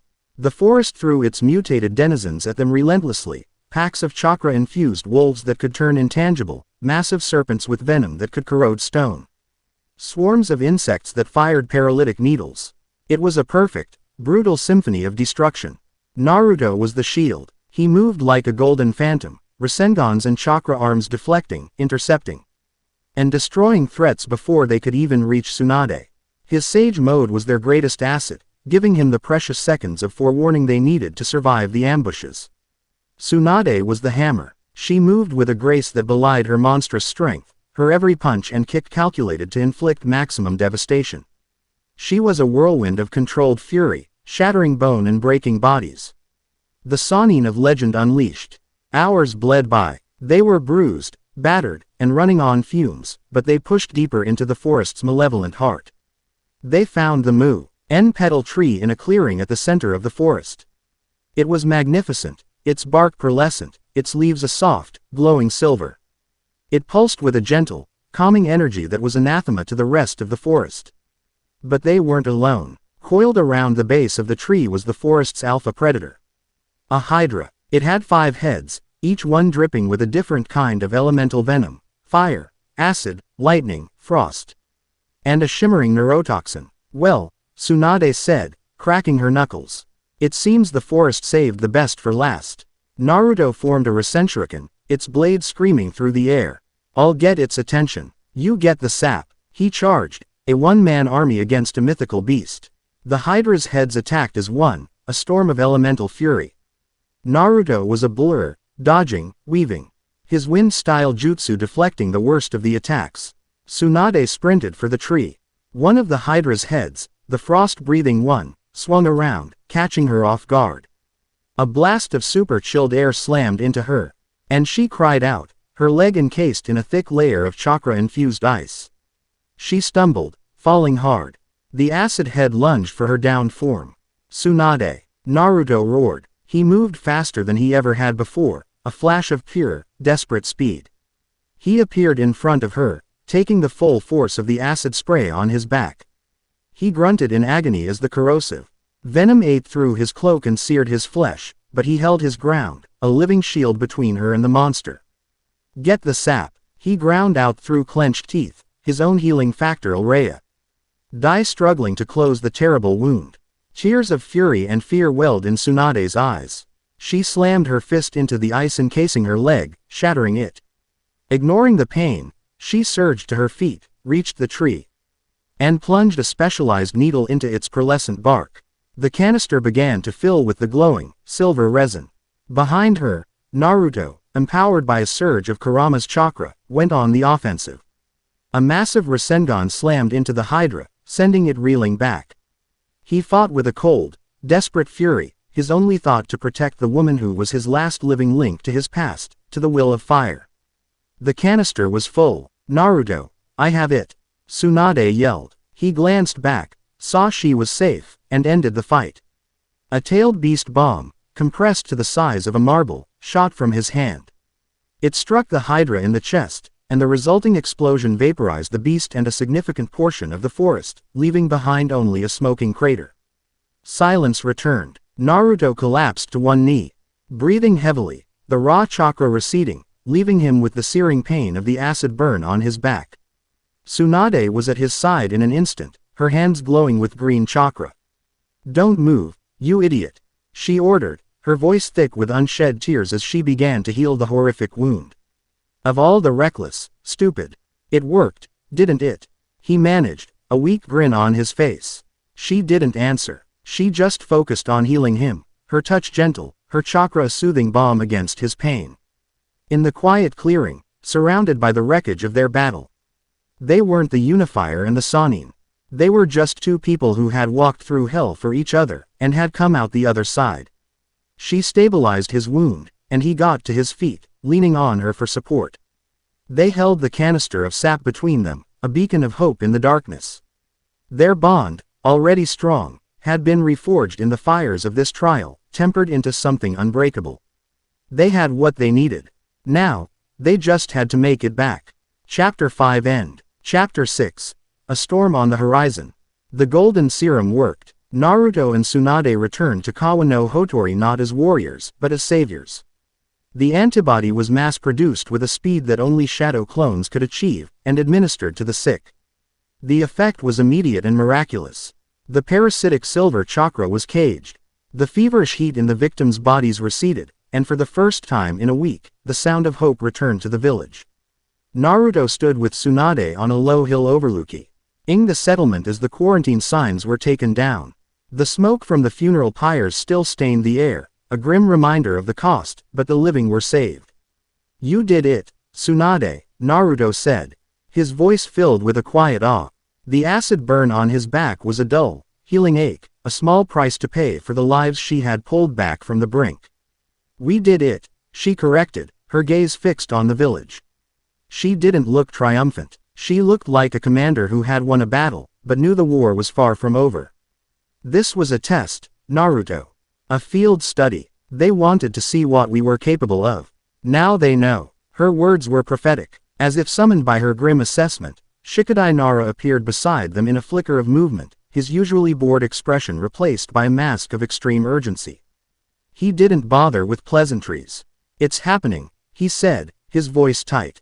All at once, he handed Naruto a thick stack of scrolls. They were flash reports from every corner of the unified nations. Naruto read the first one, from Iwagakure, and his blood went cold. A dozen mining outposts in the eastern mountains had gone silent, then broadcast messages of secession. They were led by a council of old samurai clans who had lost their lands during the unification. The next scroll was from the Land of Water. Coastal towns loyal to the old elders had risen up, seizing ports and attacking ships flying the flag of Shinsei. Another, and another. A wave of insurrection, perfectly timed, expertly coordinated. It wasn't a series of isolated riots, it was a declaration of civil war. "The rebels are well armed and fighting with a fanaticism my agents have never seen," Shikadai reported, his shadow stretching long in the afternoon sun. "They don't retreat. They don't surrender. They just fight." And in every single rebellious town, witnesses report the same phenomenon just before the uprising, a strange, haunting melody that seems to drift on the wind. "The Song of Despair," Naruto breathed, the pieces clicking into place with horrifying clarity. "It's not just a weapon for assassinations. It's a tool for conquest." "It gets worse," Shikadai said, his face grim. "The Council of Elders, what's left of them after your visit to Kiri, and their sympathizers in other villages, have just broadcast a joint statement. They're calling themselves the Restoration Movement. They've declared you a false emperor, a tyrant who has trampled on the traditions of the shinobi world. They've officially sanctioned this rebellion. The Shadow War was over. The ghost had finally stepped into the light. This wasn't just chaos, it was a revolution. Get them here, Naruto ordered, his voice dropping, all trace of the friendly boy he had been vanishing, replaced by the cold, hard authority of the unifier. Mei, Kuretsuchi, Konan. I want them in Shinsei. Now. The Grand Council chamber was too formal, too public. They met in the strategy room deep beneath the Unifier's tower, a stark, circular chamber dominated by a vast holographic map of the continent. The women arrived as summoned, their faces etched with the gravity of the crisis. Mei's diplomatic poise was a thin veneer over a simmering anger. Kuretsuchi's arms were crossed, her knuckles white, radiating a furious energy. Konan was a statue of calm, her expression unreadable but her senses taking in every detail. Tsunade stood beside Naruto, her medical robes shed for her old Jonin flak jacket, her posture that of a warrior ready for battle. "The situation is critical," Naruto began, not wasting a moment. The holographic map lit up. Dozens of red icons flaring to life, marking the rebel-held territories. "The restoration movement has swayed nearly a third of the minor clans and a significant number of Ronin. Their forces are striking at our weakest points. Supply lines, communication hubs, and regions still recovering from the last war. They're using political grievances as a smokescreen," Mei said, her sharp eyes scanning the map. "Jiro of Kiri, who leads the rebellion in the Land of Water, has been nursing a grudge since I was made Mizukage. Old man Goya in Iwa lost his family's mining monopoly under the new economic plan. This isn't a noble restoration, it's a coalition of the resentful." "Resentful and empowered," Kuretsuchi growled. "My scouts report their frontline troops are fighting with the strength of B-rank shinobi, even the fresh genin. They're not feeling pain. They're not feeling fear. They are tools. It's the genjutsu," Konan stated, her quiet voice drawing every eye. "The Song of Despair. It doesn't control them like a puppet master. It finds the deepest negative emotion in their hearts, grief, anger, jealousy, and amplifies it 1,000 times, until it consumes everything else. It turns a grudge into a holy war. The plague was the same," Tsunade added, stepping forward. "That alien chakra, the silver anchor, it resonates with negative energy. The virus attacks the body. The genjutsu attacks the mind. Two prongs of the same weapon, from the same source." They all looked at Naruto. The room was filled with Kage-level power, with some of the Saint brilliant strategic and combative minds in the world, but he was the center. He was the eye of the storm. He looked at each of them in turn, not as a commander to his subordinates, but as a leader to his most trusted allies. He saw the fire in their eyes, the unbreakable will. He had their loyalty. Now, he would give them his trust. "All right," he said, his voice ringing with absolute authority. "Here's how we cut the head off this snake." He pointed to Mei. "Mei, you're our voice. The daimyo and the neutral nations are wavering. They're listening to the restoration's propaganda. I need you to crush it. Use every political weapon in your arsenal. Expose their greed, their hypocrisy. Frame this not as a rebellion, but as an act of treason against the peace they all benefit from. Cut off their support, isolate them." Mei's lips curved into a dangerous smile. "It will be my absolute pleasure." His gaze shifted to Kuretsuchi. "Kuretsuchi, you are our shield. The main rebel army is consolidating in the western mountain passes, preparing to march on the land of fire. I'm giving you supreme command of the western front. Take your Iowa Shinobi, take the 4th and 5th battalions of the Unified Corps. They want a war of attrition. Let them break themselves against your unbreakable will of stone." Kuretsuchi slammed a fist into her palm, a savage grin on her face. "They'll find nothing in those mountains but their own graves." He turned to Konan. "Konan, you are the cure. The genjutsu is their greatest weapon. I need you to break it. Take your aim forces, take every sensor and genjutsu specialist we have. I don't want you engaging their armies. I want you to be a ghost. Move behind their lines. Find the source of the broadcast, the one singing the song. You understand this weapon better than anyone. I need you to free our people's minds." Konan bowed her head, paper butterflies fluttering into existence around her for a moment. "We will be the silence that answers their song." Finally, he looked at Tsunade. "Tsunade, you are our heart. Shinsei is the symbol of this new world. It's where they will strike the hardest. I need you to stay here. Turn this capital into a fortress hospital. The wounded will be coming in from every front. We win this war not just by defeating them, but by saving our own. Keep our army standing." Tsunade nodded, her expression grim but resolute. "No one dies on my watch." "And what about you?" Mei asked, voicing the question on all their minds. "Where will you be?" "I'm the lightning," Naruto said, his eyes blazing with a power he rarely showed. "The largest, most fanatical rebel force is already marching on Shinsei, led by Jiro himself. They want the throne. They're going to have to go through me." The plan was set. The war council was over.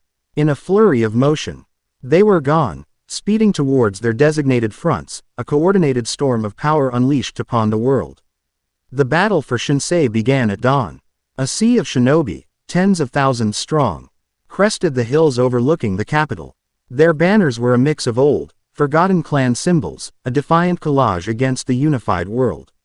At their head was Jiro, a towering man in the traditional blue armor of Karigakur's hunter Nin, his face a mask of zealous fury. Naruto stood on the city walls, flanked by the Konoha and Suna shinobi who formed the core of the capital's defense. He could feel it, washing over the battlefield, the low, thrumming hum of the genjutsu. He could see it in the rebels' eyes, a faint, silvery sheen that promised a fight to the death.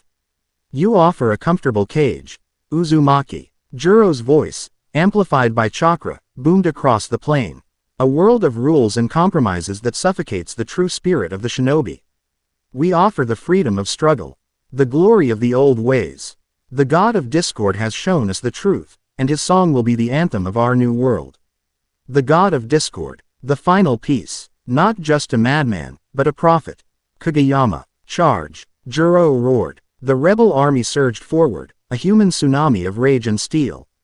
The battle was joined. Earth-style walls rose, only to be shattered by waves of water. Fireballs arced through the sky, met by curtains of wind.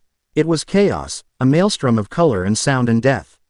Naruto's forces were disciplined, better trained, but the rebels fought with a terrifying, single-minded ferocity. They ignored wounds that would fell any normal shinobi, their minds and bodies pushed beyond their limits by Kageyama's influence. Naruto moved through the battle like a phantom, a flash of gold appearing wherever the line was about to break. A Rasengan here, a clone there, saving his soldiers, subduing his enemies. He was holding back, trying to win without slaughtering the very people he had sworn to protect, many of whom were simply victims of a powerful brainwashing. But his restraint was costing him. For every rebel he subdued, 2 more took their place. His shinobi were dying. He saw Jiro carve a path through his lines, the man's water-style jutsus on a scale he had never witnessed.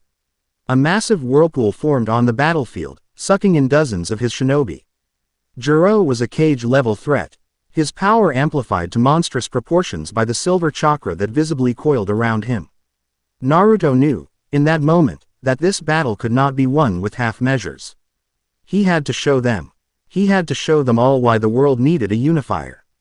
Why the cage was better than the abyss. He shot into the sky, hovering above the battlefield, a beacon of golden light. He brought his hands together, and the world seemed to hold its breath. He began to gather nature energy at a rate that defied all logic. He drew on the power of the tailed beasts within him. He drew on the 6 paths. His form began to change. The golden chakra cloak erupted around him, forming into the avatar of Kurama, but this time it was different. It was brighter, more solid. 9 truth-seeking orbs manifested behind him, humming with the power to erase all ninjutsu.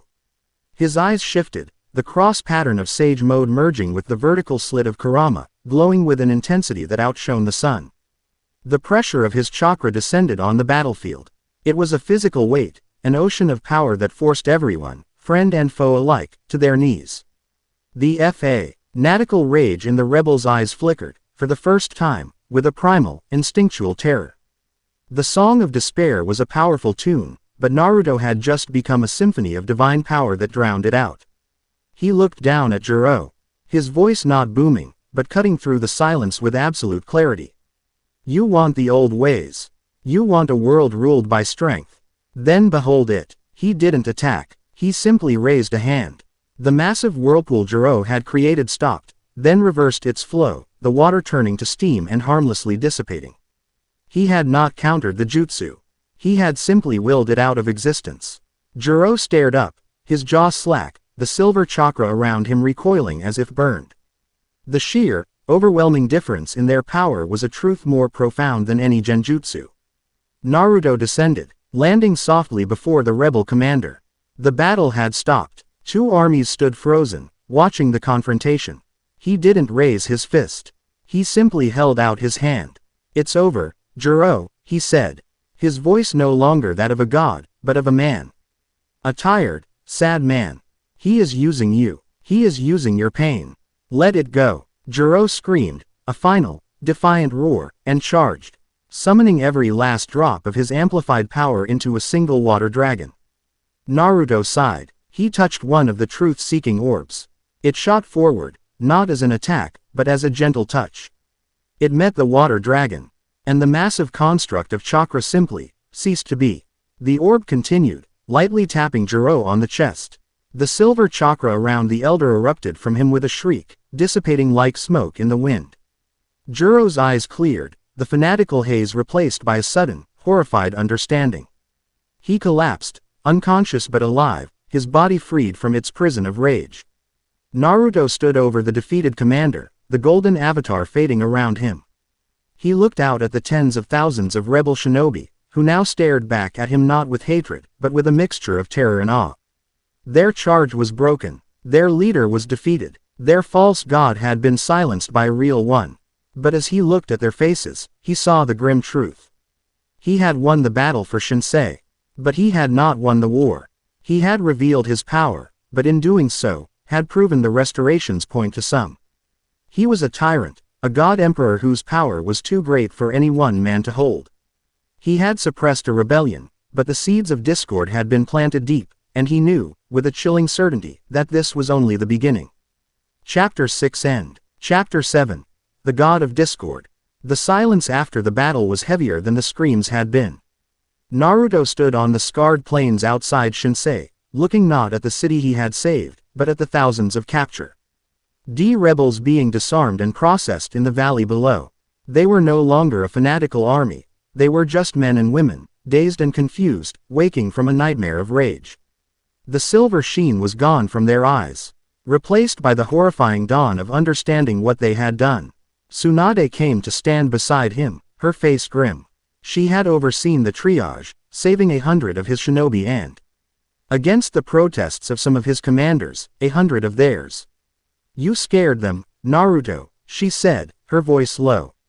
All of them. It wasn't an accusation. It was a statement of fact. That was the point, he replied. His gaze distant. They had to see that the old ways are dead because I am strong enough to kill them. You also scared our allies, she countered gently. The daimyo of the Land of Fire sent a message. He called it a terrifying but necessary display of authority. He's afraid of you. They all are. Naruto flinched. He had won, but the cost was a piece of the world's trust. He had shown them the god. And now they feared the emperor. Their bleak reflection was interrupted by the silent arrival of a single, perfect paper butterfly. It fluttered down and landed on Naruto's shoulder.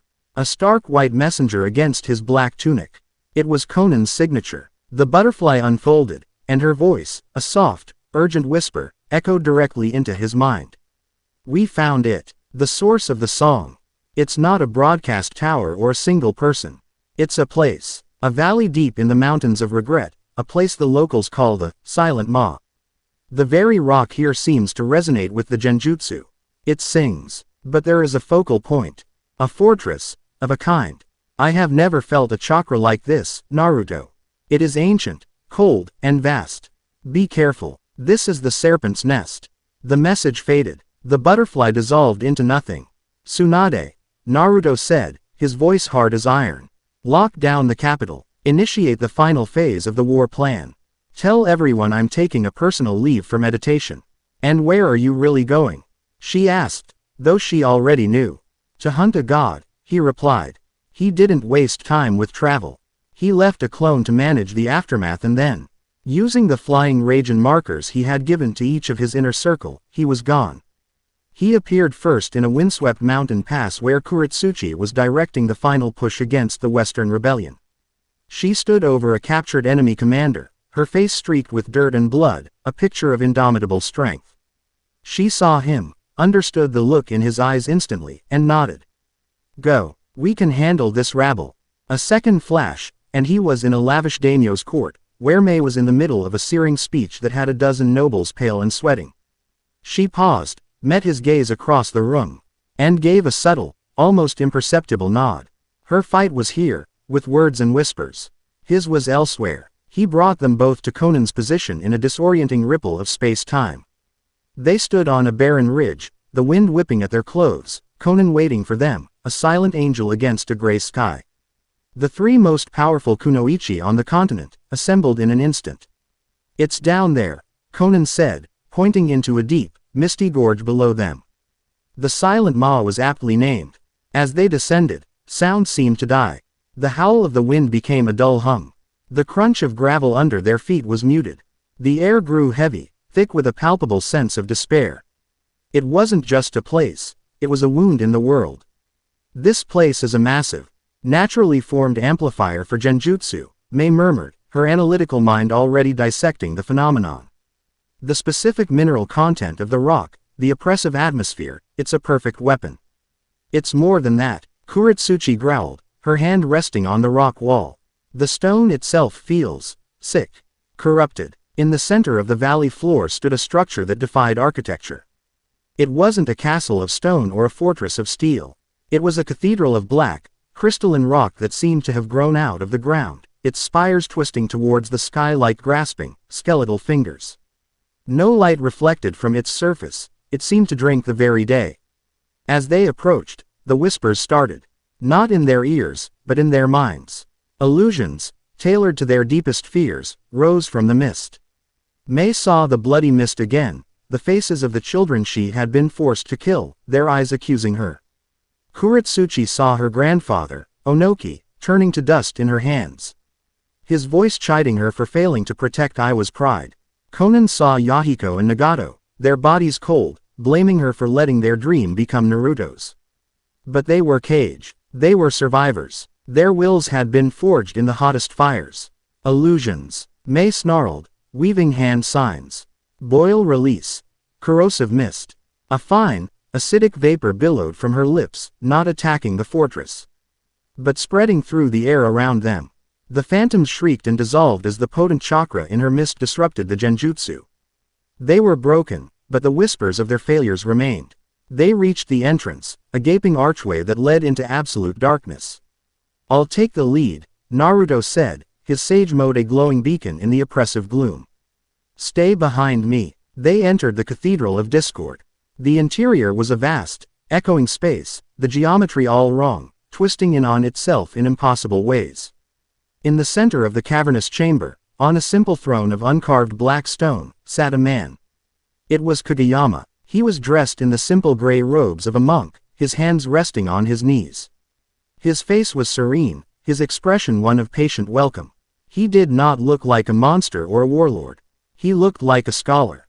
"Welcome, Unifier," Kageyama said, his voice calm and melodic, the source of the song. It echoed in the chamber, not with power, but with a strange, resonant peace. "I have been expecting you. And you have brought the Mizukage, the Tsuchikage, and the angel. A gathering of broken souls, seeking a new purpose. It's over, Kageyama," Naruto said, his voice flat, devoid of emotion. He was all business now. "Your rebellion is crushed. Your followers are captured. Surrender." Kageyama smiled, a gentle, pitying expression. "You speak of victory, but you have only defeated the symptoms, not the disease. The disease is this, peace. This stagnant, comfortable warmth you have draped over the world like a funeral shroud." He stood and walked towards them, his movements unhurried, radiating no killing intent. "Look at you, the strongest beings of your generation. And what do you do with your power? You preside over trade disputes and infrastructure projects. You have taken predators and told them to graze like sheep. You have stolen their purpose. We gave them a future." Kuretsuchi snapped, taking a step forward. "You gave them a gilded cage," Kageyama countered, his voice rising in intensity for the first time. "Struggle is the engine of growth. Conflict is the fire that forges the soul. Was it not your endless HT for acknowledgement that made you a god, Naruto Uzumaki? Was it not the loss of your family that gave you the will of stone, Kuretsuchi? Was it not the ashes of your friends that gave you wings, Konan? You are the greatest products of the very world I am trying to restore, and you are its most fervent opponents." The irony is exquisite. He stopped, his gaze sweeping over them. "I am not your enemy. I am your savior. The god of discord is not a being of mindless destruction. It is the god of change, of evolution, of potential. I will reintroduce strife, and from that glorious chaos, a stronger, more vibrant humanity will emerge." Naruto had heard enough. He vanished, appearing in front of Kageyama, his fist cocked back for a blow that could shatter mountains. Kageyama didn't move to block it. He simply met Naruto's eyes. "You fight to protect them, don't you?" he whispered. Naruto's punch stopped an inch from his face. A band of silver energy, born from his own protective intent, had erupted from his arm and coiled around Mei, Kuretsuchi, and Konan, lifting them into the air, constricting painfully. His desire to keep them safe had become their cage. "What is this?" Mei gasped, struggling against the bonds. "My power is simple," Kageyama explained, his serene smile returning. "I am a prism. I take the light of your emotions and refract it into its true, tangible form. The stronger your feelings, the stronger my power." Naruto tried to pull back, to dissolve the energy, but his panic and fear for them only made the bonds tighten. "Don't fight with your heart, Unifier," Kageyama taunted. "It is now my greatest weapon." Kuretsuchi roared in defiance, slamming her fists together. Earth-style. Stone fists. Chunks of the crystalline floor flew up and hammered at her bonds, but they were intangible. Passing right through, Konan's body dissolved into thousands of paper sheets, attempting to slip free, but the silver energy simply expanded, containing every last one of them. Kageyama turned his full attention to Naruto. "Let us see what you are truly made of." He didn't attack, he simply reached out. Naruto felt a profound wave of respect and admiration for Tsunade's strength. And suddenly the gravity in the room increased 100-fold, crushing him to his knees. He felt a surge of affection for his memory of Jiraiya, and illusory Senbon, identical to his master's, rained down on him. Piercing his skin, his every positive emotion, every bond, Every cherished memory was being twisted, weaponized, and turned against him. To fight back with rage would only create a storm of fire. To fight with resolve would only build his own prison. He was trapped. Its resonance. A voice shouted in their minds. It was Tsunade. Naruto had left a clone with her, a final contingency. Through it, she was seeing everything. His chakra is resonating with the emotional frequency of yours and amplifying it. It's like the plague, but for the spirit. You have to disrupt the frequency. Konan's paper swirled, reforming. She understood. She didn't attack Kageyama. She created a massive, swirling dome of paper around Naruto, each tiny sheet vibrating with a different chakra frequency. It was a chaotic storm of white noise, designed to deafen Kageyama's unique sensory ability. For a moment, the pressure on Naruto lessened. The illusory Senbon faded. Kuretsuchi saw the opening. Now, she roared. She wasn't trying to break her bonds. She was attacking the environment. Earth-style. Erupting core. The entire floor of the cathedral heaved upwards, massive spikes of blah. CK crystal shooting towards Kageyama from all angles. Kageyama was forced to defend himself, his concentration broken. He threw up a hand, and a wall of pure, negative emotion, a tangible wave of despair, met the spikes, shattering them. But in that instant, the silver bonds around the Kunoichi flickered and vanished. They were free. Your bonds make you strong, Kageyama said, a trickle of blood leaking from his nose from the strain. But they are also your chains. You're wrong, Naruto said, rising to his feet, the paper storm swirling around him. He finally understood. He couldn't fight with overwhelming emotion. But he couldn't fight with none at all. He needed balance. He closed his eyes, entering the deepest state of sage mode. He didn't suppress his emotions. He acknowledged them, his love for his friends, his desire to protect the world, and then he let them settle, like silt in a calm pond. He found the eye of his own internal hurricane. His power was no longer a raging fire. It was a calm, inexorable tide. He opened his eyes. They were glowing with a serene, golden light. He held up a hand, and a single truth-seeking orb formed, perfectly spherical, perfectly stable. Emotion is energy, Naruto said. His voice as calm as Kageyama's had been. You were right about that. But you only see the storms. You don't understand the sea. He threw the orb. It didn't fly with rage or speed.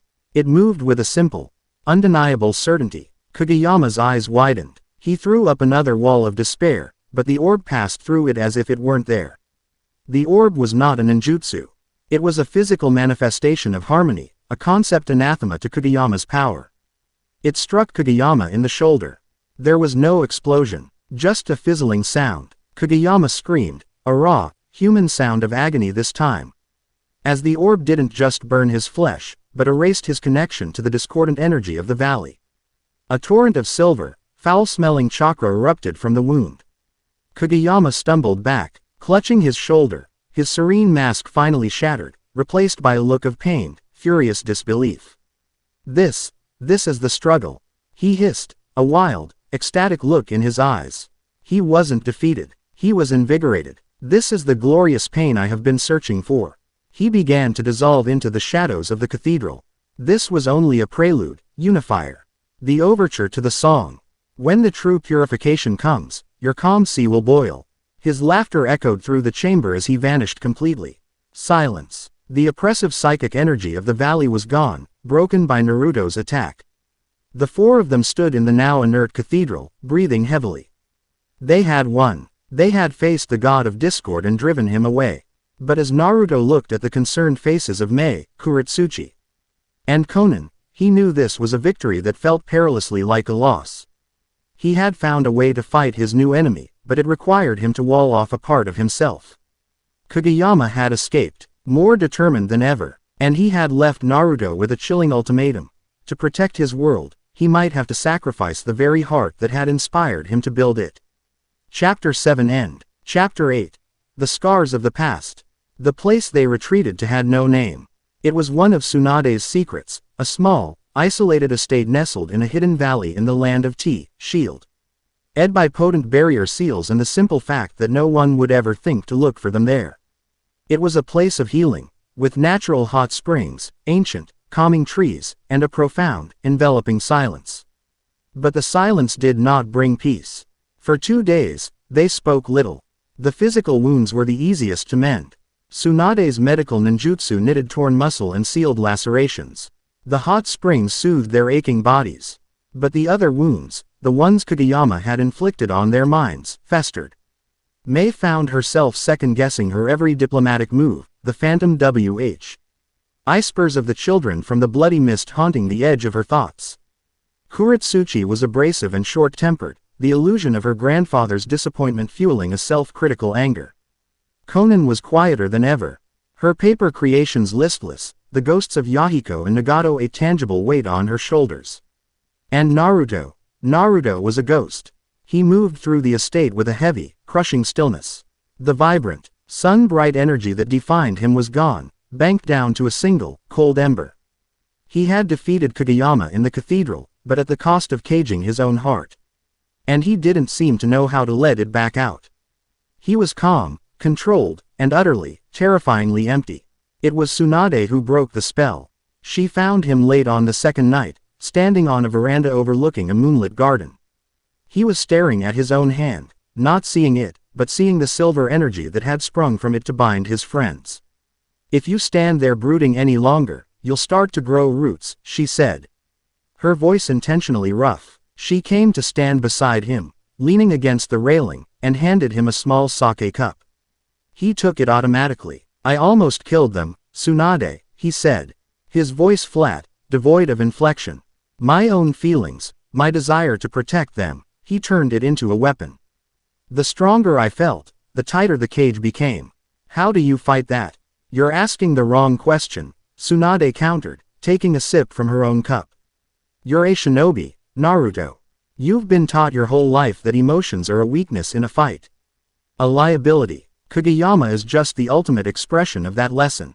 She looked at him, her gaze sharp, cutting through his apathy. "The question isn't, how do you fight that? The question is, how do you live with it?" He was silent, but she saw a flicker of something in his eyes. She pressed on. "When I lost Dan, and then Nawaki, I ran. I gave in to the despair. I let the ghosts win. I became a gambler, a drunk, a cynical old woman who didn't believe in anything. It took a loudmouthed, idiotic brat in an orange jumpsuit to drag me back into the light." She placed a hand on his shoulder, her touch surprisingly gentle. "You think you're the first leader to carry this weight? The first Hokage, my grandfather, had the power to create entire forests. He could have crushed any opposition. But his greatest fear was that his strength would make him a tyrant. The second was terrified that his pragmatism would erase his brother's dream of peace. Every Hokage, every Kage, has stood exactly where you are standing now, Naruto. On the edge of a cliff, terrified that the power that lets them protect everyone is the same power that could destroy them." He finally looked at her, and she saw the lost boy she'd met so many years ago peeking through the eyes of the God Emperor.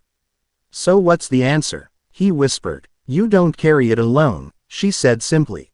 "You trust the people who stand with you. My grandfather had my grandmother, Mito. The third had his old teammates. You have a whole damn army of people who would walk through fire for you.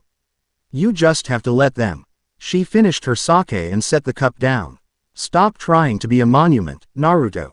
And just be the man we all chose to follow." She left him there, the truth of her words echoing in the silent garden. Later, he found Mei by a tranquil koi pond, the moonlight shimmering on the water's surface. She was watching the fish, but her posture was rigid, her thoughts clearly 1,000 miles away. "He got to you, too," Naruto said, his voice quiet. It wasn't a question. Mei didn't turn. "The children I killed during the purges, they were a necessary sacrifice to end the reign of the fourth Mizukage. I told myself that for years. It was the logic of a cage. But Kageyama, he made me feel the truth of it. That I was a monster." "You were a survivor," Naruto corrected, coming to stand beside her. "You did what you had to do to save your village from a madman. And now the world has a new potential madman to worry about, doesn't it?" She said, her voice laced with a bitter irony as she finally turned to face him. "Don't think I haven't heard the whispers from the daimyo courts, Naruto. They saw your display at Shinsei. They see a power too great to be controlled. They fear you. Kageyama's philosophy. That you are a tyrant offering a gilded cage, it found fertile ground. This was her world, the world of politics and perception. He could confide in her about the burden he couldn't share with anyone else. Is that what you see, Mei? A tyrant? Her expression softened. She reached out and traced the line of his jaw with her fingertips, her touch sending a surprising jolt through him. I see a man who took the hatred of the entire world onto his shoulders and refused to break. I see a leader who feels the loss of every single soldier. And I see a very lonely king. Her eyes, the color of a forest in spring, held his. Kageyama weapon Izeshi motion, Naruto. You think the answer is to have none. But you are wrong. The answer is to have emotions he cannot possibly comprehend. Loyalty, trust, love. Her fingers lingered on his skin for a heartbeat longer. Let the nobles fear you. Fear is the language they understand. We, who stand beside you, know the truth. Your power isn't the cage. She's the wall that keeps the real monsters out. Her pragmatic, unwavering support was a balm to his soul. The fear of his own power didn't vanish, but it felt manageable. Shared. He found Kuretsuchi in the estate's dojo, smashing training dummies into splinters with a furious intensity. She was panting, sweat plastering her black hair to her face. She saw him enter and sneered. Finally decided to stop moping. She growled, spinning and launching a powerful kick at his head. He caught her ankle easily, his control absolute. Just came to see if you were done throwing a tantrum. She used his grip as a pivot, swinging her other leg around. He released her and stepped back, easily dodging. For a few moments, they sparred, a silent, violent conversation of jabs, blocks, and feints. She was all aggression, trying to overpower him. He was all calm deflection, redirecting her force, his movements economical and precise. Finally, she broke away, breathing heavily. He made me see my Gramps, she admitted, her voice low and rough. Made me hear him say I was a disgrace to the will of stone. That I let Iwa's pride be swallowed by Konoha's legacy. Your grandfather was a stubborn old fossy. Who almost got everyone killed 5 times over, Naruto said bluntly. And he was also a hero who saved the world.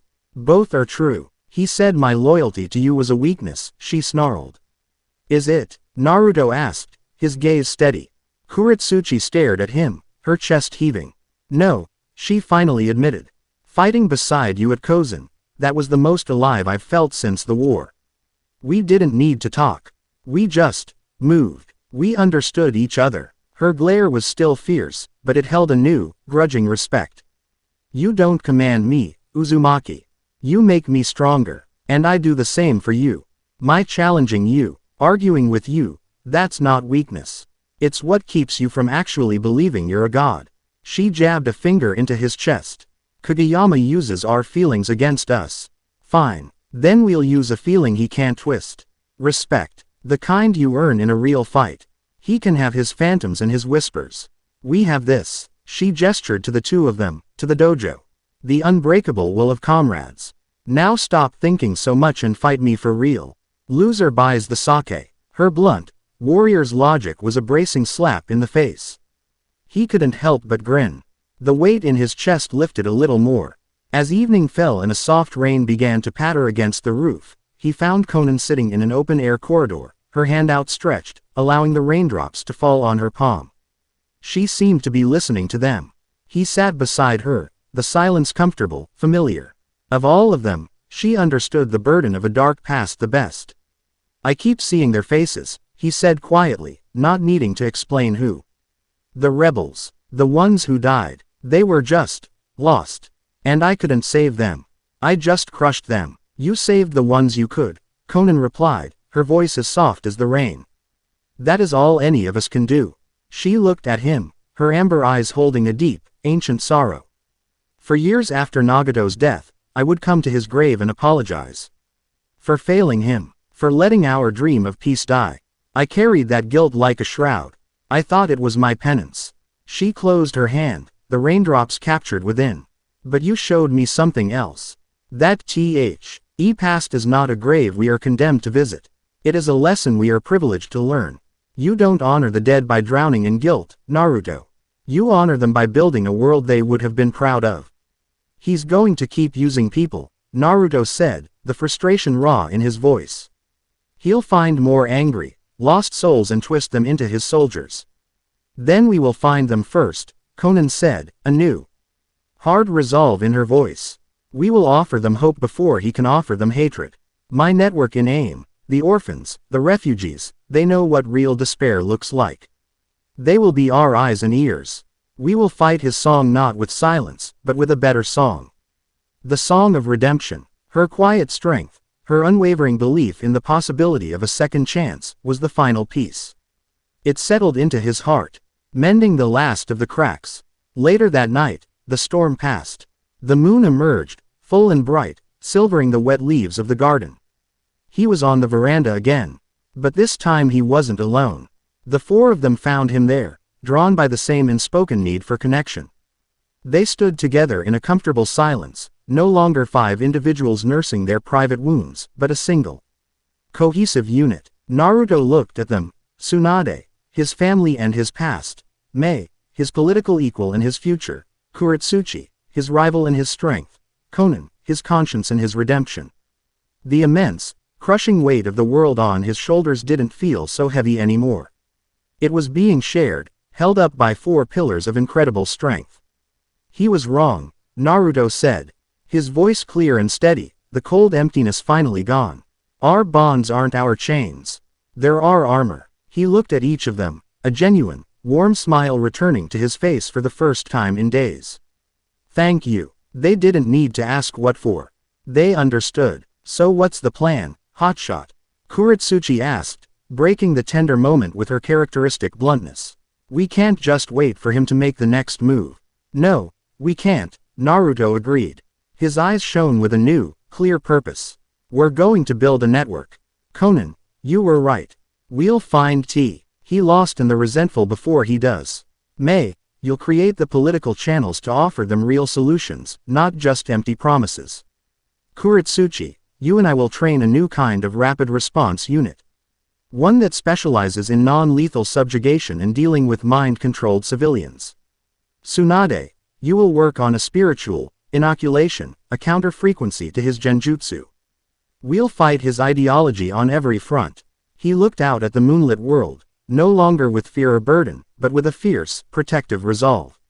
Kageyama wants to tear the world apart from the inside. So well, I'll just have to bind it together so tightly that there are no seams left for him to rip. They stood there for a long time, the 5 of them, a silent council under the moon. They were no longer a god emperor and his Kage-Level Kunoichi. They were a family, forged in war, tested by a madman, and bound by a love for the world and for each other that was stronger than any god of discord. They were ready for the next storm. Chapter 8 End. Chapter 9. The Unifier's Gambit. The strategy room in Shinsei no longer felt like a place of quiet counsel. It had become the thrumming, beating heart of a new kind of war. The holographic map was alive, a constantly shifting tapestry of light and information. Blue lines of communication and supply snaked across the continent, while Conan's whispering rain network pulsed with a soft, silver light. A web of hope spreading into the world's darkest corners. In a small, impoverished village on the border of the Land of Wind, an old woman who had lost 2 sons to the last war was preparing to barricade the gates and declare for the restoration. She was tired of outsiders, tired of promises. Before she could act, a young woman with the gentle eyes of an Omegakure orphan arrived, not with soldiers, but with a caravan of grain and medicine. She spoke of the Unifier's new agricultural subsidies, offered a contract for the village's weavers, and listened, for a full day, to the old woman's grief. When the agent left, the restoration's banner was being used to patch a leaky roof. Kageyama's song could not take root in soil fertilized with hope. This scene, in a dozen different forms, was repeated across the nations. Konan was not just fighting a genjutsu, she was waging a war of compassion. In the opulent court of the Land of Iron, Meitarumi faced General Mifune and his cadre of stoic, unmoving samurai. They were the last great independent military force, and their neutrality was a dangerous void in the center of the map. The Unifier's display of power was absolute, Mifune stated, his voice as sharp as the katana at his side. It is the kind of power that breeds absolute corruption. The samurai cannot pledge allegiance to a potential tyrant. Mei didn't flinch. She didn't argue. She smiled, a disarming gesture that was far more dangerous than any threat. General, you mistake the nature of the threat. Kageyama does not seek to rule. He seeks to burn the chessboard. He offers a world with no rules, no honor, no code but the strength of the moment. A world where the discipline and tradition of the samurai would be meaningless.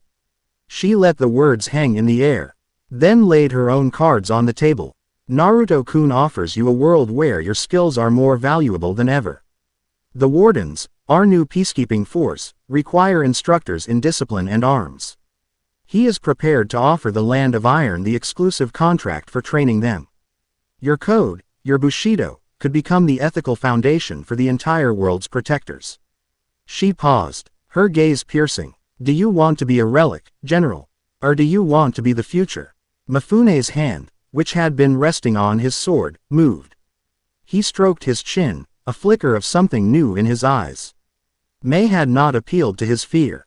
She had appealed to his legacy. Meanwhile, in a vast, fortified training ground carved from the mountains near Shinsei, the roar of battle echoed. It was not the sound of killing, but of containment. Kuretsuchi stood beside Naruto, both in full combat gear, observing the new warden units in a live fire exercise. Too slow, Kuretsuchi bellowed, her voice carrying over the explosions. The target has breached the primary barrier. Sealing team, where are you? A squad of shinobi, a mix from every village, moved with blurring speed. They didn't launch fireballs or kunai. They unrolled massive scrolls, slapping them to the ground. A complex array of seals flared to life, and a multi-layered barrier of pure chakra erupted. Kage. Ing there. Target, one of Naruto's more durable shadow clones. Another team followed, launching nets of sticky, chakra-infused fluid to immobilize it. It was messy, imperfect, but it was working. They're hesitant, Naruto observed. His arms crossed. They're afraid of hurting the civilian inside the puppet. Good, Kuretsuchi grunted, a rare note of approval in her voice. Fear is better than recklessness. We can train out the hesitation. We can't train the dead. She looked at him, a bead of sweat tracing a path through the grime on her cheek. The easy camaraderie of the battlefield had translated into a potent, professional synergy. They were a perfect mix of his idealism and her pragmatism. We'll have them ready in a month. We might not have a month, Naruto replied, his gaze turning to the sky. A sense of foreboding settling over him. In a sterile, brightly lit laboratory beneath the Unifier's tower, Tsunade worked with an intensity that made her efforts against the plague look like a leisurely pastime. She stood before a containment field holding a single, captured rebel, his eyes still glowing with a faint, silver light. Sakura Haruno and a team of the world's most brilliant seal masters stood by. Taking readings. It's not just a frequency, Tsunade muttered, her eyes scanning a dozen floating screens of data. It's a resonant chord. It attunes itself to the subject's base emotional state. One-size-fits-all, counter-jutsu will fail. Then we don't aim for the emotion, Sakura interjected, her mind as sharp as her mother figures. We aim for the medium. The silver chakra itself. We create a seal that doesn't block the song, but harmonizes with it, then introduces a discordant note that causes the parasitic chakra to destabilize and collapse. Like breaking a glass with the right sound. Tsunade looked at her student, and a slow, proud smile spread across her face. Exactly. A tuning fork for the soul. She began scrawling a complex seal formula on a transparency. Get me the Nara clan's shadow archivists. I need every text they have on resonant amplification. Their grand, multi-fronted gambit was working. They were healing the world, one soul, one treaty, one soldier at a time. They were stealing Kageyama's army from under him, not with force, but with a better idea. It was slow, arduous work, but it was a true and lasting victory taking shape. And that is precisely why it had to fail. The envoy arrived without warning. One moment, the main gate of Shinsei was empty. The next, a figure stood there, cloaked and masked, radiating an aura of cold. Serpentine chakra that sent every sensor in the capital screaming. Naruto met him in the Grand Council chamber, alone. The figure removed his mask. His face was pale, his eyes hidden behind round glasses. It was Kabuto Yakushi. Or rather, the man who had inherited Kabuto's research, his will, and his name. Lord Unifier, the new Kabuto said, his voice a dry whisper. I have come to offer a temporary cessation of hostilities. Otogakure doesn't engage in hostilities, Naruto replied coolly. You engage in terrorism and experimentation. There's a difference. A semantic one, Kabuto waved a dismissive hand. We have a common problem. His name is Kageyama, and why would the disciples of Orochimaru care about a religious fanatic? Because he is a variable we cannot quantify, Kabuto explained. His expression one of pure scientific distaste. His God of Discord is a metaphysical cancer. It breaks the laws of chakra, of physics, of life itself. Science cannot perfect a world that is fundamentally irrational. We seek to become gods through knowledge. Kageyama seeks to drown the world in the mindless screaming of a primal entity.